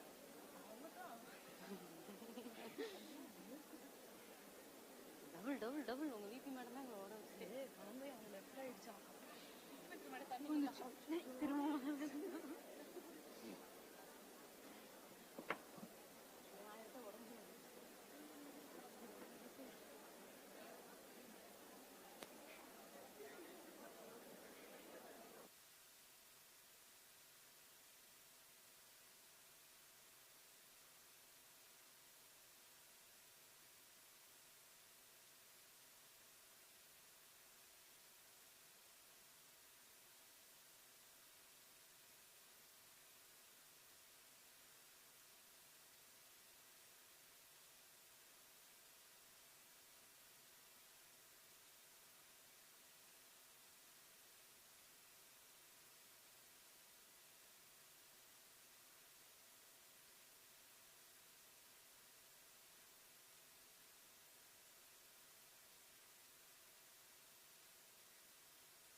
நீராறும் கடலொடுத்த நிலமடந்தை கெழிலொழுகும் சீராறும் வதனமென திகழ் பரத கண்டமிதில் தெக்கணமும் அது சிறந்த திராவிடனர் திருநாடும் பக்க சிறு பிறை நுதலும் தரித்தனரும் திலகமுமே அத்திலக வாசனை போல் அனைத்துலகும் இன்பமுற எத்திசையும் புகழ் மறக்க இருந்த பெரும் தமிழனங்கே தமிழனங்கே உன் சீரிழமை திறம்பியந்த செயமளந்த வாழ்த்துதுமே வாழ்த்துதுமே வாழ்த்துதுமே. Thank you. Please be seated. Ladies and gentlemen, this conference holds a unique significance in the history of Tamil Nadu Police. It marks the celebration of 50th year of women participation in Tamil Nadu Force, a remarkable milestone achieved with grace and success. The theme of the conference is Women in Police and Empowerment, Best Practices, Challenges, and the Way Forward. This conference made us believe that women in khaki don't happen often and not forget how rare we are. Together we believe uplifting and empowering each other to build a stronger and united future for women in policing. Ladies and gentlemen, strong women aren't born. They are made by the storms.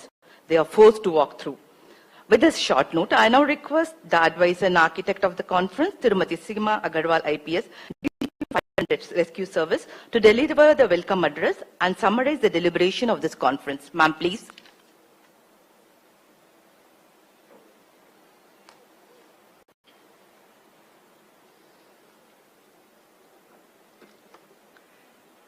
Honorable Deputy Chief Minister of Tamil Nadu, Honorable Minister of MSME, Government of Tamil Nadu, respected members of Parliament, members of Legislative Assembly, respected Additional Chief Secretary to Government of Tamil Nadu, Home, Prohibition and Excise Department, respected Director General of Police, Head of Police Force Tamil Nadu, Director General of Police Training, Additional Director General of Police, Bureau of Police Research and Development, senior officers from Government of Tamil Nadu and from various committees, delegates from various police organizations across the country, distinguished guests, participants from Tamil Nadu Police, friends from visual and print media, ladies and gentlemen, a very good evening to all of you.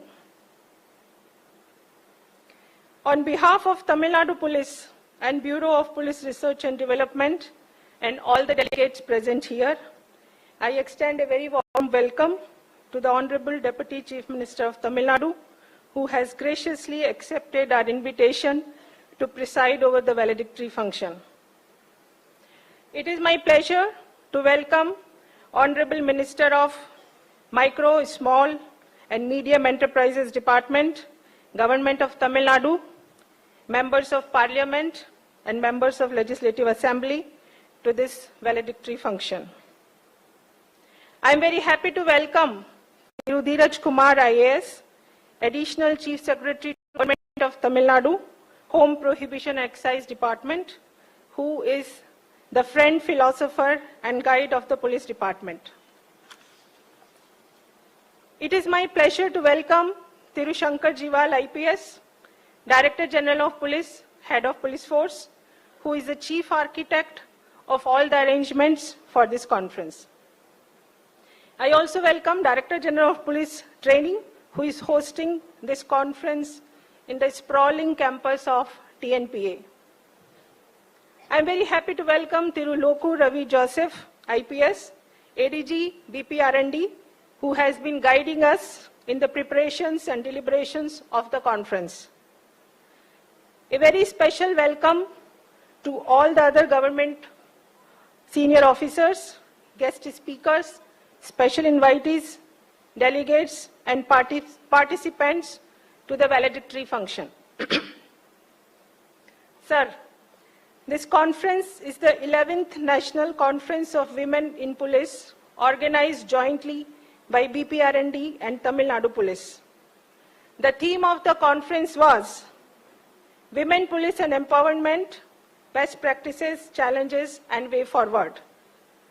141 delegates from various police organizations across the country and 194 participants from Tamil Nadu Police have taken part in the 2 days conference and deliberated on the 7 topics relevant to the present times. The key recommendations of the conference are as follows. The session 1 was about recruitment training, gender-sensitive uniform and accoutrements. The conference reiterated the need for 30% reservation of women in all recruitments across the country. As far as possible, men and women officers should be trained together. The conference also reiterated the need for more number of women outdoor trainers to train both men and women trainees.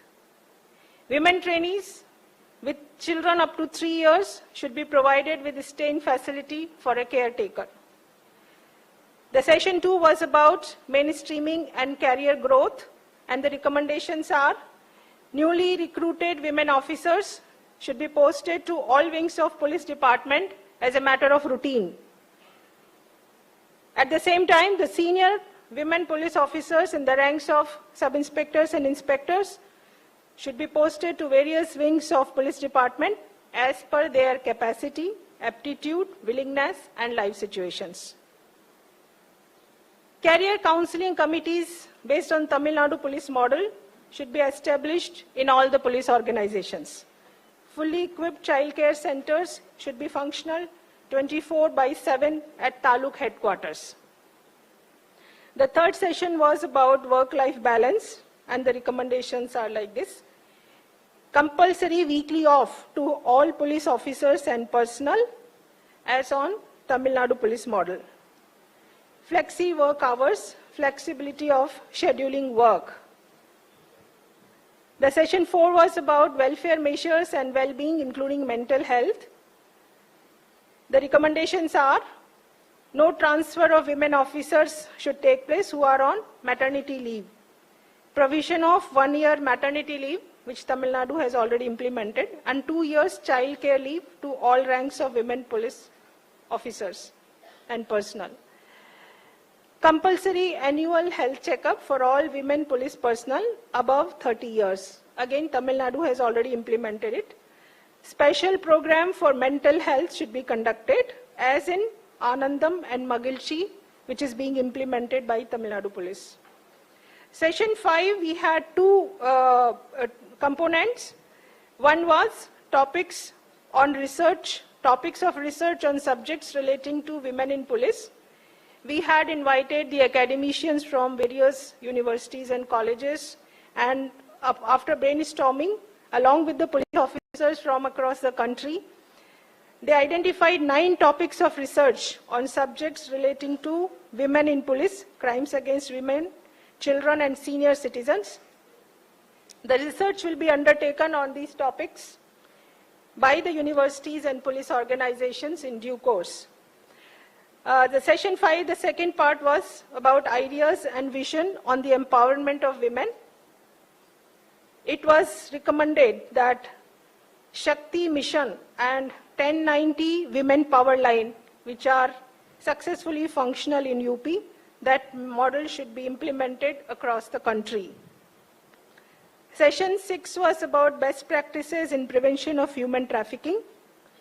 The police should prioritize victim safety and well-being during investigation and rescue in cases relating to human trafficking. That was the recommendation. I firmly believe that women empowerment is an idea whose time has come. Recently, Tamil Nadu Police has celebrated 50 years of women in police. In the grand function organized on the occasion of Golden Jubilee celebrations, the Honorable Chief Minister of Tamil Nadu had made Navratra announcements for enhancement of welfare and effectiveness of women police in the state.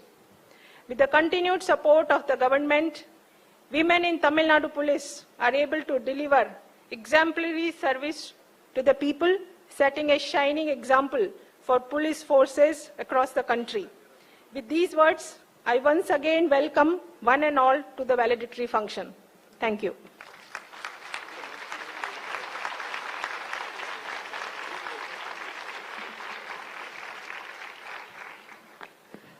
வரவேற்புரையை வழங்கிய காவல்துறை இயக்குனர் தீயணைப்பு மற்றும் மீட்பு பணிகள் துறை அவர்களுக்கு நன்றி. I thank our DGP, Fire and Rescue Services Madam, who is the advisor of this conference, for delivering the welcome address. I now request our ADGP BPR&D, sir, to deliver the special address on behalf of BPR&D.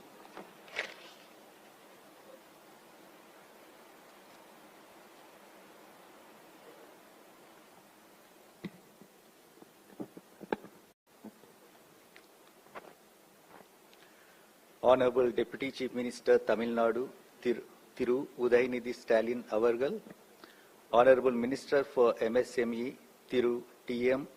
Anbarasan Avargal, respected members of Parliament and members of Legislative Assemblies, respected DGP and Ncwp of Tamil Nadu, Thiru Sankarjiwal IPS, respected ACS Home, Thiru Dheeraj Kumar IAS, respected DGP Fire and Rescue Services, Tirumati Seema Agarwal IPS, respected DGP Training, Thiru Sandeep Rai Rathore IPS, all the senior officers, delegates, distinguished guests, media persons, participants, ladies and gentlemen, very good evening. Sir, it is indeed a memorable and wonderful moment to be here at this August gathering.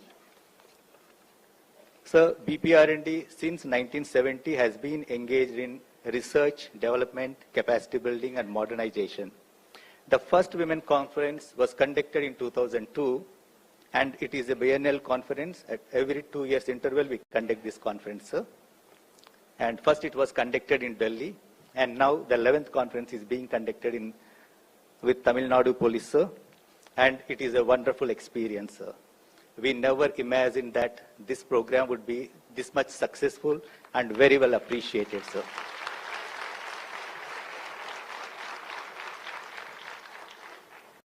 It has brought the Tamil Nadu Police commitment into forefront with the principles of duty, dignity and discipline, which reflects their meticulous planning and seamless execution.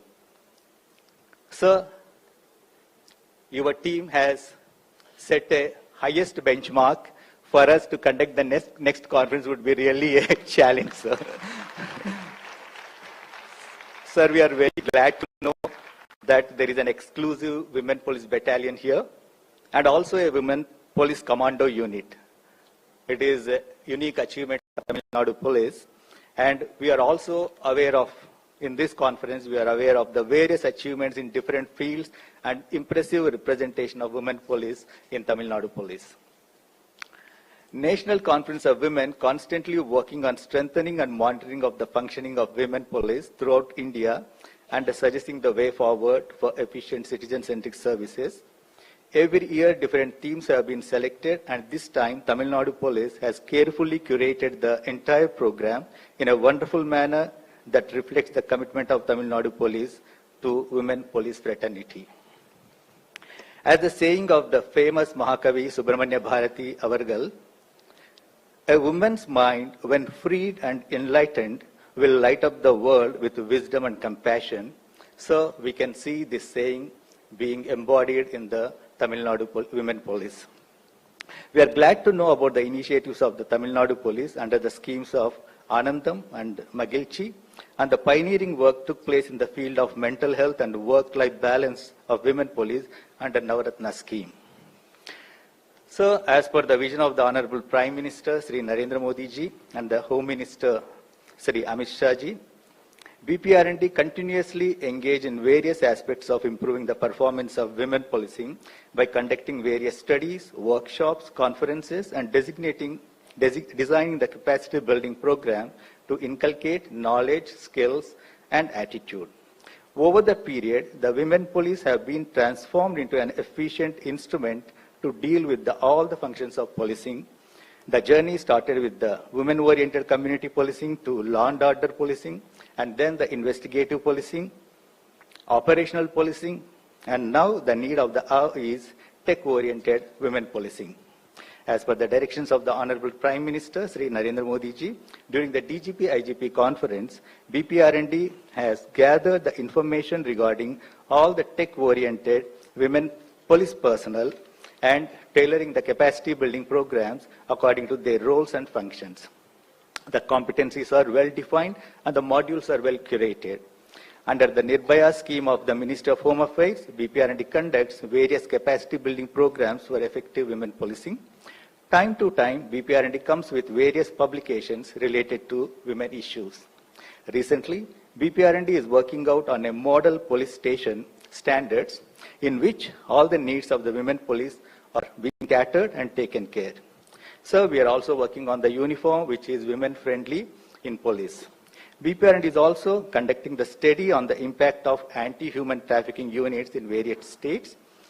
Women police have always been a change agent in policing by shifting the concept from aggressive behavior to citizen-centric behavior coupled with empathy and compassion. BPRND is exploring to harvest the natural qualities of women which are very resourceful for efficient administration. The parameters are defined, the strengths of the women police, where they can be gainfully employed to command the trust of the citizens. BPRND is constantly advocating the ultimate goal of achieving the 33% of representation in women police. So, BPRND has taken note of all the deliberations and resolutions passed in this conference for the further necessary actions. The interaction session with the academicians was welcome intervention, which enhanced our understanding and brought fresh perspective about women policing. And the interaction with transgender women police was also very fruitful. I once again thank you, sir. Under your able guidance, the DGP, sir, and his team, DGP FRS, DGP Training, ADGP EOW, and all the committee chairmen are very much committed and made this program successful in conducting this conference in befitting and successful manner. Jai Hind, sir.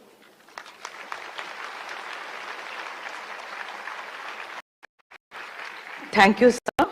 Thank you for being with us throughout the session. Ladies and gentlemen, may I now request Additional Chief Secretary Home to address the delegates and participants. Sir, we would like you to share your expertise, experience, and also to offer valuable perspectives for the betterment of delegates and participants. Can we have you here, sir, please?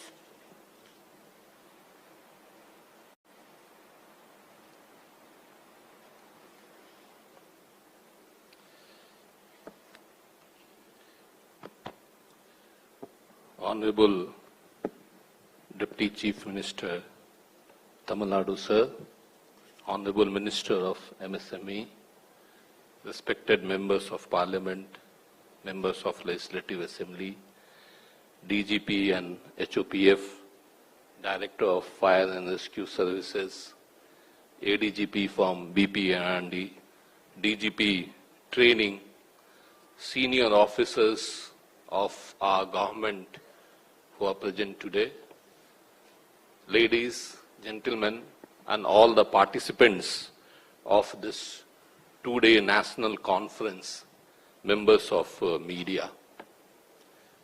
Let me first of all thank our Honorable Deputy CM for having graced this national conference, taken, sir, your valuable time to come to this function.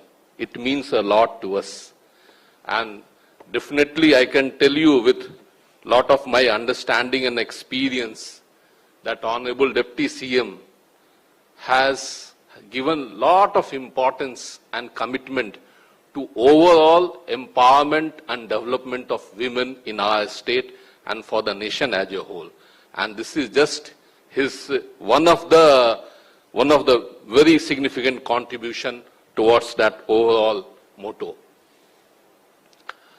I was just thinking and putting my thoughts.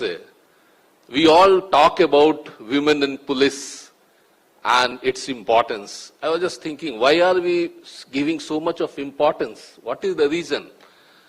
Some of the thoughts that I could come out, I thought that in 1 minute I would like to share here. I feel that police force in any society should be true representative of all sections of that society. Only when the police force is true representative of all the sections of the society that it gains best trust from all the sections of the society. It builds good relationship with the whole society, and it gets that legitimacy among the people to function and to give its service. And if we are talking about these concepts, definitely a very good representation of women in the police is something which is very much required. There are certain functions that we all know, like dealing with the crime against women, crime against children, and such other things, which can be very well dealt by women in our police force. It brings diverse perspective in the department. But one reason which I would definitely like to give lot of stress, there is a huge talent, huge competence among the women of our society. How can our police force be devoid of that huge talent and that huge competence that is there among the women? We really need them. They don't need us. I think our police force needs the participation of women much more, and it is in the benefit of the society. Perhaps for the regions like this, our Honorable Chief Minister, our Honorable Deputy Chief Minister, they have been giving very high importance to development of women and particularly to the participation, their involvement, their progress of women in our police force. There have been various initiatives taken, and because of which our state is one of the pioneer state. And I am saying not just like that, your own recommendation, I feel that many of the initiatives taken by government of Tamil Nadu find place in the recommendation that this conference has brought out. That itself is a testimony to the performance of Tamil Nadu in this particular section. Tamil Nadu is among the top 3 states in our country in the participation, recruitment of women in our police. We are far ahead of the national average, and we are quickly marching towards our target of at least 1/3 of the police force should be comprising of women.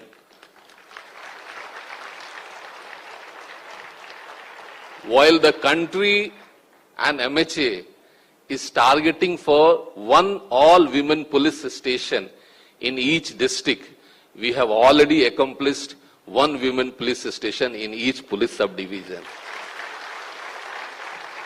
1st January, our number is 244, and every year we are adding to that number. So that's a pride that we have. I won't take much time. Honorable Deputy CM will have many valuable ideas and valuable thoughts to share. We all are eagerly waiting for that. Before I conclude, just 2 requests I have. One for men in our overall government system in our society. I know many of us have accepted the participation of women very wholeheartedly. Some few people, let's accept the competence, let's accept the capability. In many of the fields, they are better than men. So let's accept that. One request to women, particularly women in police force, please don't worry about your performance and ability. The world knows about it. Worry about your work-life balance. That is very important. I thank Tamil Nadu Police, BPR&D and this Police Academy for having organized this conference in such a meaningful way. I am sure you would have found this two-day conference very meaningful, and you will go back and perhaps our country will progress in this direction much better with the help of this conference. Thank you very much.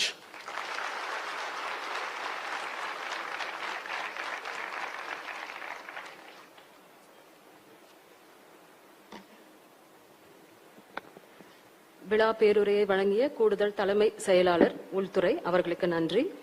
I thank our additional Chief Secretary, Home, for delivering the special address. தமிழ்நாட்டில் நடைபெறும் இந்த தேசிய மாநாடு பெண் அதிகாரிகளுக்கும் ஆளுநர்களுக்கும் மிகவும் முக்கியத்துவம் வாய்ந்தது. ஏனெனில் தமிழ்நாடு காவல்துறையில் பெண்கள் காலடி வைத்து 50 ஆண்டுகள் முடிவடைந்துள்ளன. அதனை வெகு சிறப்பாக மகளிர் காவலர்கள் பொன் விழா ஆண்டு கடந்த 2023ஆம் ஆண்டு மார்ச் மாதம் நமது தமிழ்நாடு முதலமைச்சர் அவர்கள் தலைமையேற்றி நடத்தினார்கள். அதில் பெண் காவல் ஆளுநர்களின் தேவைகள், பிரச்சனைகள், செயல்திறன் பற்றி கலந்தாலோசனை செய்யும் விதமாக காவல்துறையில் பெண்கள் எனும் தேசிய மாநாடு ஆண்டுதோறும் தமிழ்நாட்டில் நடத்தப்படும் என்று தமிழ்நாடு முதலமைச்சர் அவர்கள் கூறினார்கள். அதுபோல இந்த தேசிய மாநாடு பெண்கள் தொடர்பான விவகாரங்கள், உரிமைகள், சவால்கள் மற்றும் மேம்பாடுகள் குறித்து விவாதிக்கவும் விழிப்புணர்வை ஏற்படுத்தவும் நடத்தப்படுகின்றது. இது ஒரு பெரிய நிகழ்வாகும். 1973ஆம் ஆண்டு டிசம்பர் மாதம் பெண் காவல் உதவி ஆய்வாளர்கள் மற்றும் பெண் காவலர்கள் காவல் பணியில் சேர்க்கப்பட்டனர். இன்று தமிழ்நாட்டில் 35,329 பெண் காவல் ஆளுநர்கள் பணியாற்றி வருகின்றனர். இந்த 2 நாள் தேசிய மாநாட்டில் பல்வேறு தலைப்புகள் விவாதிக்கப்பட்டன. அதில் சீருடை பணியாளர் தேர்வு, காவலர் நலன், பணி வழிகாட்டும் ஆலோசனைகள், ஆள்கடத்தல் தடுப்பு, empowerment of women, work life balance போன்றவை ஆகும். பலரும் தங்கள் கருத்தினை பகிர்ந்தார்கள். நம் தமிழ்நாட்டில் உள்ள நல்ல திட்டங்களை அவர்கள் மாநிலத்திலும் கொண்டு வந்தால் நன்றாக இருக்கும் என்றும் கருதினர். இந்த சிறப்புமிக்க நிகழ்வினை நினைவில் கொள்ள ஒரு விழா மலரை நாம் இன்று வெளியிடுகின்றோம். இப்போது இந்த விழா மலரை வெளியிட மாண்புமிகு தமிழ்நாடு முதலமைச்சர் அவர்களை அன்புடன் அழைக்கின்றோம்.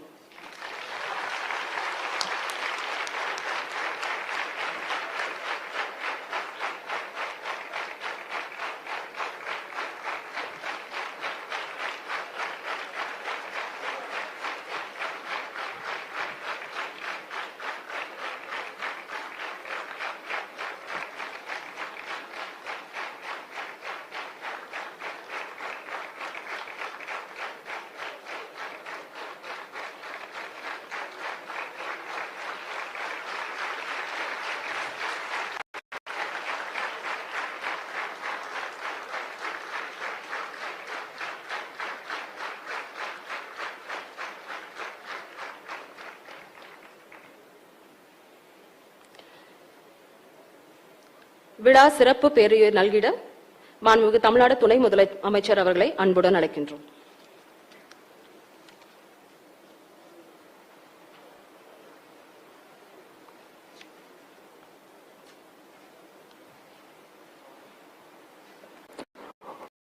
Honorable Minister for MSME, Anand Thiru Thamu Anbarasan அவர்களே, Honorable Member of the Parliament Thiru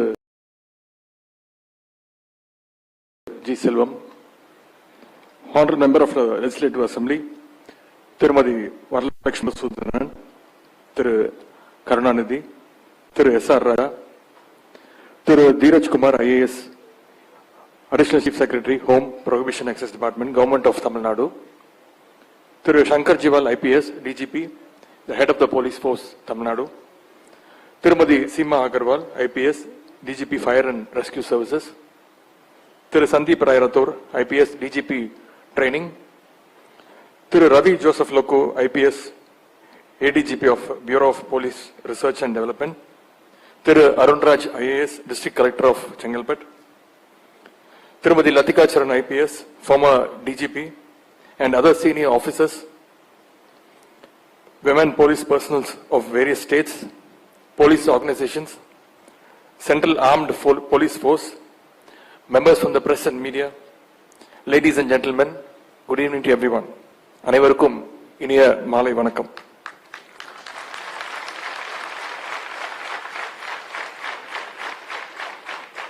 I am happy to be addressing you today from the premises of Tamil Nadu Police Academy, the land which was personally selected by Dr. Kalinga in 1998 and which he inaugurated and dedicated to Police Department in 2008.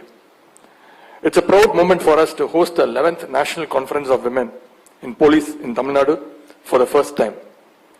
This national conference is a platform for dialogue, policy discussions, empowerment, and coordination among the women police from across the country. It serves as a direct interface between police leadership and individuals. The transformation of women from a traditional family role into a police officer is a significant change of our society. Women's journey then and now reflects a powerful revolution across education, employment, social rights, and leadership. From silence to the strength, from dependence to decision makers, from passive roles to proactive changes. This transition not only is the upliftment of the women, but also brings a cumulative and progressive improvement in our society. Our Dravidian movement always believes about women. Former Chief Minister and the founder of DMK, Perangar Anna, turned those visions into government policies. Our leader, Dr. Kalinga, made sure these policies became government schemes that supported women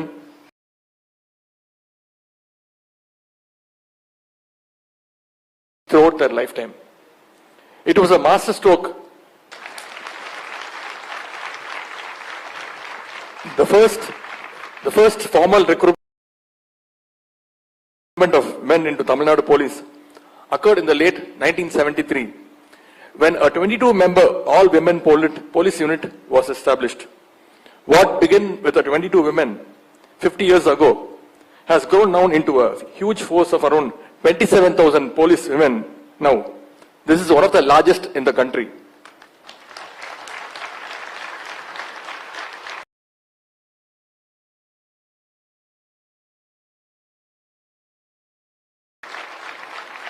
It was in the year 1989 to women in government jobs. As a result, the directly recruited women DSPs entered the police department for the first time.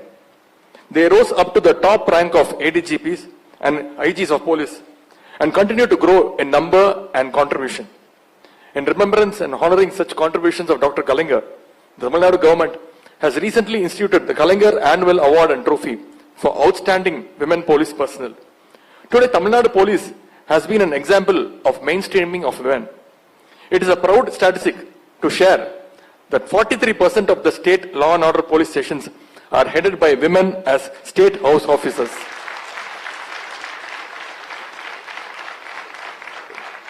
Be it crime investigations, traffic management, intelligence, railway police, cyber crime handling, commandos, or the Chief Minister's security, the women police of Tamil Nadu have handled it with great self-confidence and competence.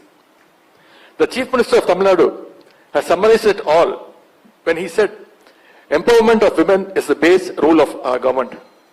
On the occasion of the 50th year of women in Tamil Nadu Police in 2023, a befitting series of events were organized at the Nehru Stadium, Chennai, to honor those in force and welcome more into the force. In this event, our Chief Minister of Tamil Nadu announced the Navaratna welfare measures for women police.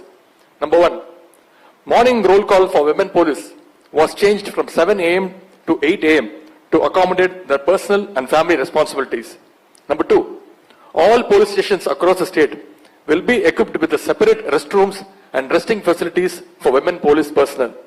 Number 3, hostels for women police will be built in Chennai and Madurai to felicitate those attending court duties and other official works. Number 4, daycare centers to be set up in every district for women, personnel, with young children to improve their work-life balance. Number 5, introduction of a new award in memory of Dr. Kalaignar to recognize and reward excellence in service by women police. Number 6, new policies to ensure leave and transfers for women police, considering the family responsibilities and caregiving roles. Number 7, launch of the AVIL project with 1 crore 70 lakhs budget to train women police and civilians in self-defense techniques. Number 8, establishment of career development forums and mentoring systems to prepare for promotions and higher roles.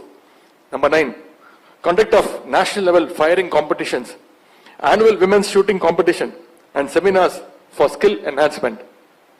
We are happy to note that these 9 schemes are impacting changes in the lives and work environment of women police.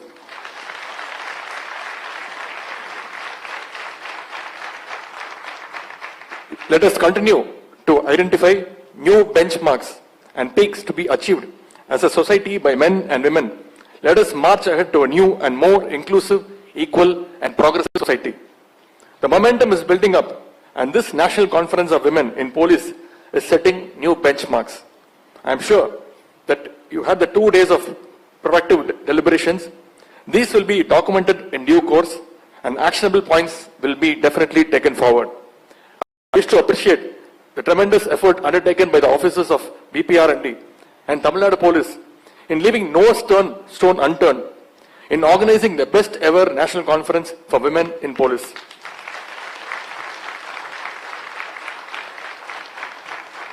I also thank the Ministry of Home Affairs, Government of India, for their support in the successful conduct of this conference. And most importantly, I would like to place on record my wholehearted thanks to our Honorable Chief Minister of Tamil Nadu for his vision, guidance and support that made this conference possible. Finally, I would like to express my heartfelt congratulations and gratitude to all the women police officers of all the states, women representatives of the Central Armed Police Force and women police officers of the Tamil Nadu Police who participated in this great conference. May your journey continue to inspire our generations. I once again thank all the women police for their service and contribution to our society. You are the true face of the change. Nandri, Vanakkam.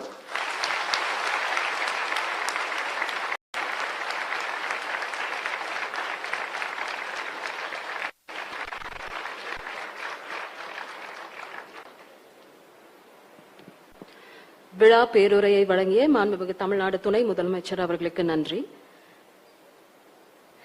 மாண்புமிகு தமிழ்நாடு துணை முதலமைச்சர் அவர்களுக்கு நினைவு பரிசினை வழங்கிட காவல்துறை இயக்குனர், படைத்தலைவர் அவர்களை அன்புடன் அழைக்கின்றோம்.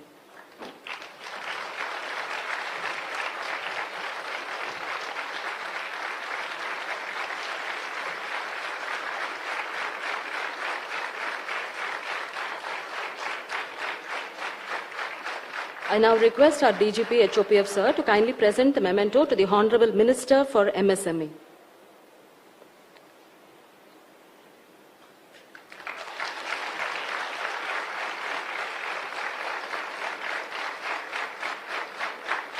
I now request our DGP HOPF sir to kindly present a memento to the Additional Chief Secretary Home, Thiru Dheeraj Kumar IAS sir.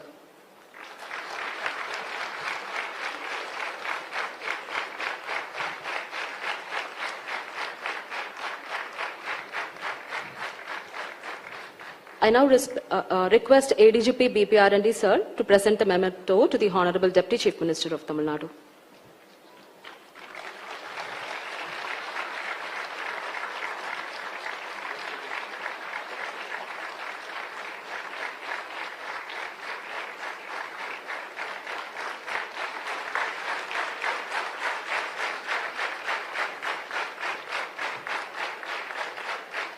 Thank you, sir.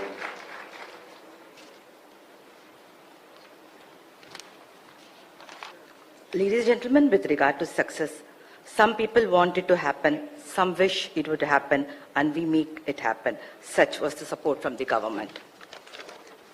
Ladies and gentlemen, I reiterate that Tamil Nadu police made sure that the dignitaries and participants were made to take the seat at the table of visionaries, the dreamers, the go-getters, the stargazers, the warriors, and the change makers.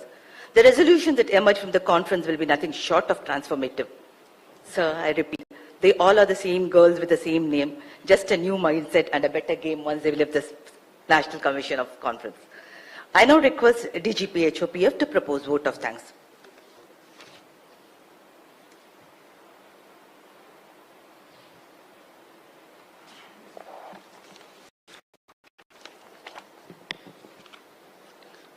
Honorable Minister of Tamil Nadu, Udayanidhi Stalin Avargal, Honorable Minister for MSME, Thiru Tamo Anbarsan Avargal, Honorable Members of Parliament, Members of Legislative Assembly, ACS Home Thiru Dheeraj Kumar, my colleagues Seema Agarwal, Sandeep Rai Rathore on stage, and all the officers present here, the representative from BPRND, ADG Ravi Joseph Loku, Collector Ncwp, and all my colleagues, officers present here. It's my privilege to be before you today to present a vote of thanks to this memorable event, and especially the culmination of 2 days of this women's conference. This conference is the culmination of a resolution, a resolve that arose in March 2023 when our Honorable Chief Minister, just now our Deputy Chief Minister, recounted those 9 Navratnas, those 9 unique schemes for women, unique welfare measures for the women in the police of Tamil Nadu. One of those results was that we will host the Women Police Conference next. And today we are here having completed that resolve. So my thanks to the Honorable Chief Minister for having us allowed, and definitely in days to come with his leadership around, we will in future also maybe host another Women Conference shortly. These 2 days of conference has touched about a lot of topics, 6 of them mostly in last 2 days which are covered, and I am sure that it will go a long way in transforming the policing, the structure of policing, and especially the component of women policing into that. Apart from the delegates and the participants who have contributed their might over these last 2 days in the resolutions which have come up, some of them we saw today, I must congratulate in specific the delegates and the participants from Tamil Nadu Police, the women officers and other ranks who have really brought the, I will call it the culled out, the essence of the entire conference by their contribution in this matter. It is a very positive impression of their professionalism, which we must salute. Tamil Nadu Women Police has always been at the forefront, always, and it will remain so. I also believe that this conference will definitely lay a new foundation stone, a new norms, a new paradigm in days to come. One request to BPRND though, that maybe instead of this 2 years interim, if you can allow a secretariat to function with the state which ran the last WPC, maybe in 2 years' time we can build upon the things which we have resolved in here, as well as run some small operational level meets which can be worked out. Otherwise, every 2 years gap is too big a gap for things to carry on. Then sometimes we start from the same thread again. So this will maybe give a fillip to the entire thing. I should have said it the first, but I just reserved it. Our very, very special thanks to our Deputy Chief Minister, who is here amongst all. There was his busy schedule, and actually we snatched him out of that. So in a very short notice, he agreed to come, and somehow he has always been very partial, I will say, to the police department. Whenever police department calls, he is always there with us. So thanks a lot to you, sir, for that. And you have been with us on almost all the functions.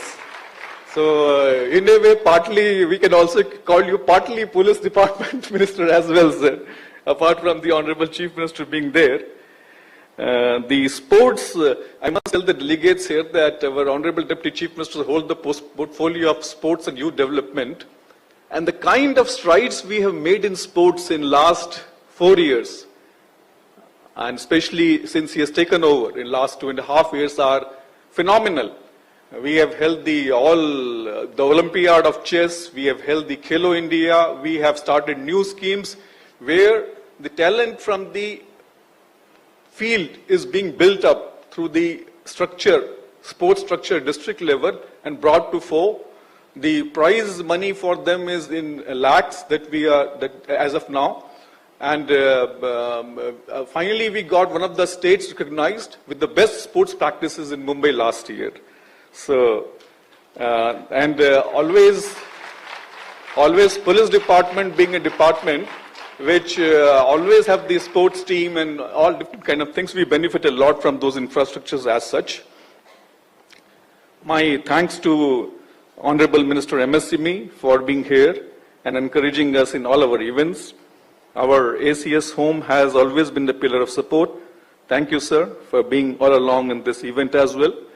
All the representative of the people, they have always been there. So my thanks to them as well. The media has stood us in great stead throughout the event. My thanks to them. And the officers who have been with us in days of yore and today also stand fast. Tirumati Latika Saran, Tirumati Vinita, sir. Thank you all for being here today again, sir. And I hope that all of you had a pleasant stay here. Though I have only vote of thanks prerogative, but I am just extending a bit. Our team here tried to go extra mile, and we saw to it, we believe we saw to it that you were all comfortable, be it accommodation, be it transport. So please do give us your feedback if you feel that anything is there we could further improve upon. So a big thanks to all of you participants. Thank you so much. Good evening.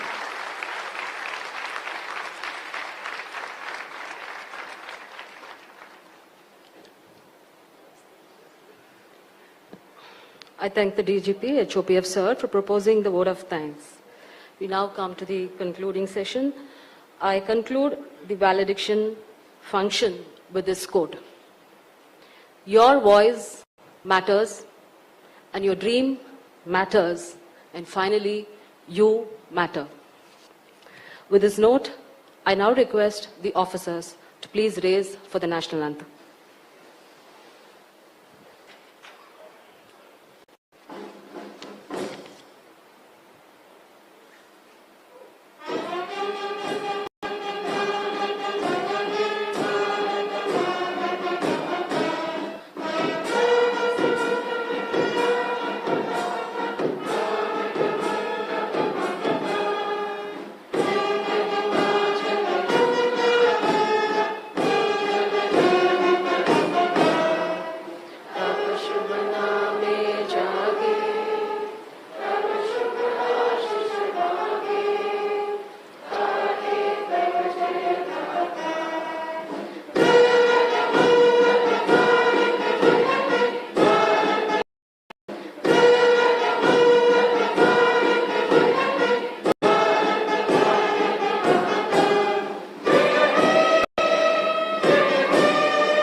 Thank you, ladies and gentlemen. Yes. I request the delegates to kindly assemble for the photograph session without much delay.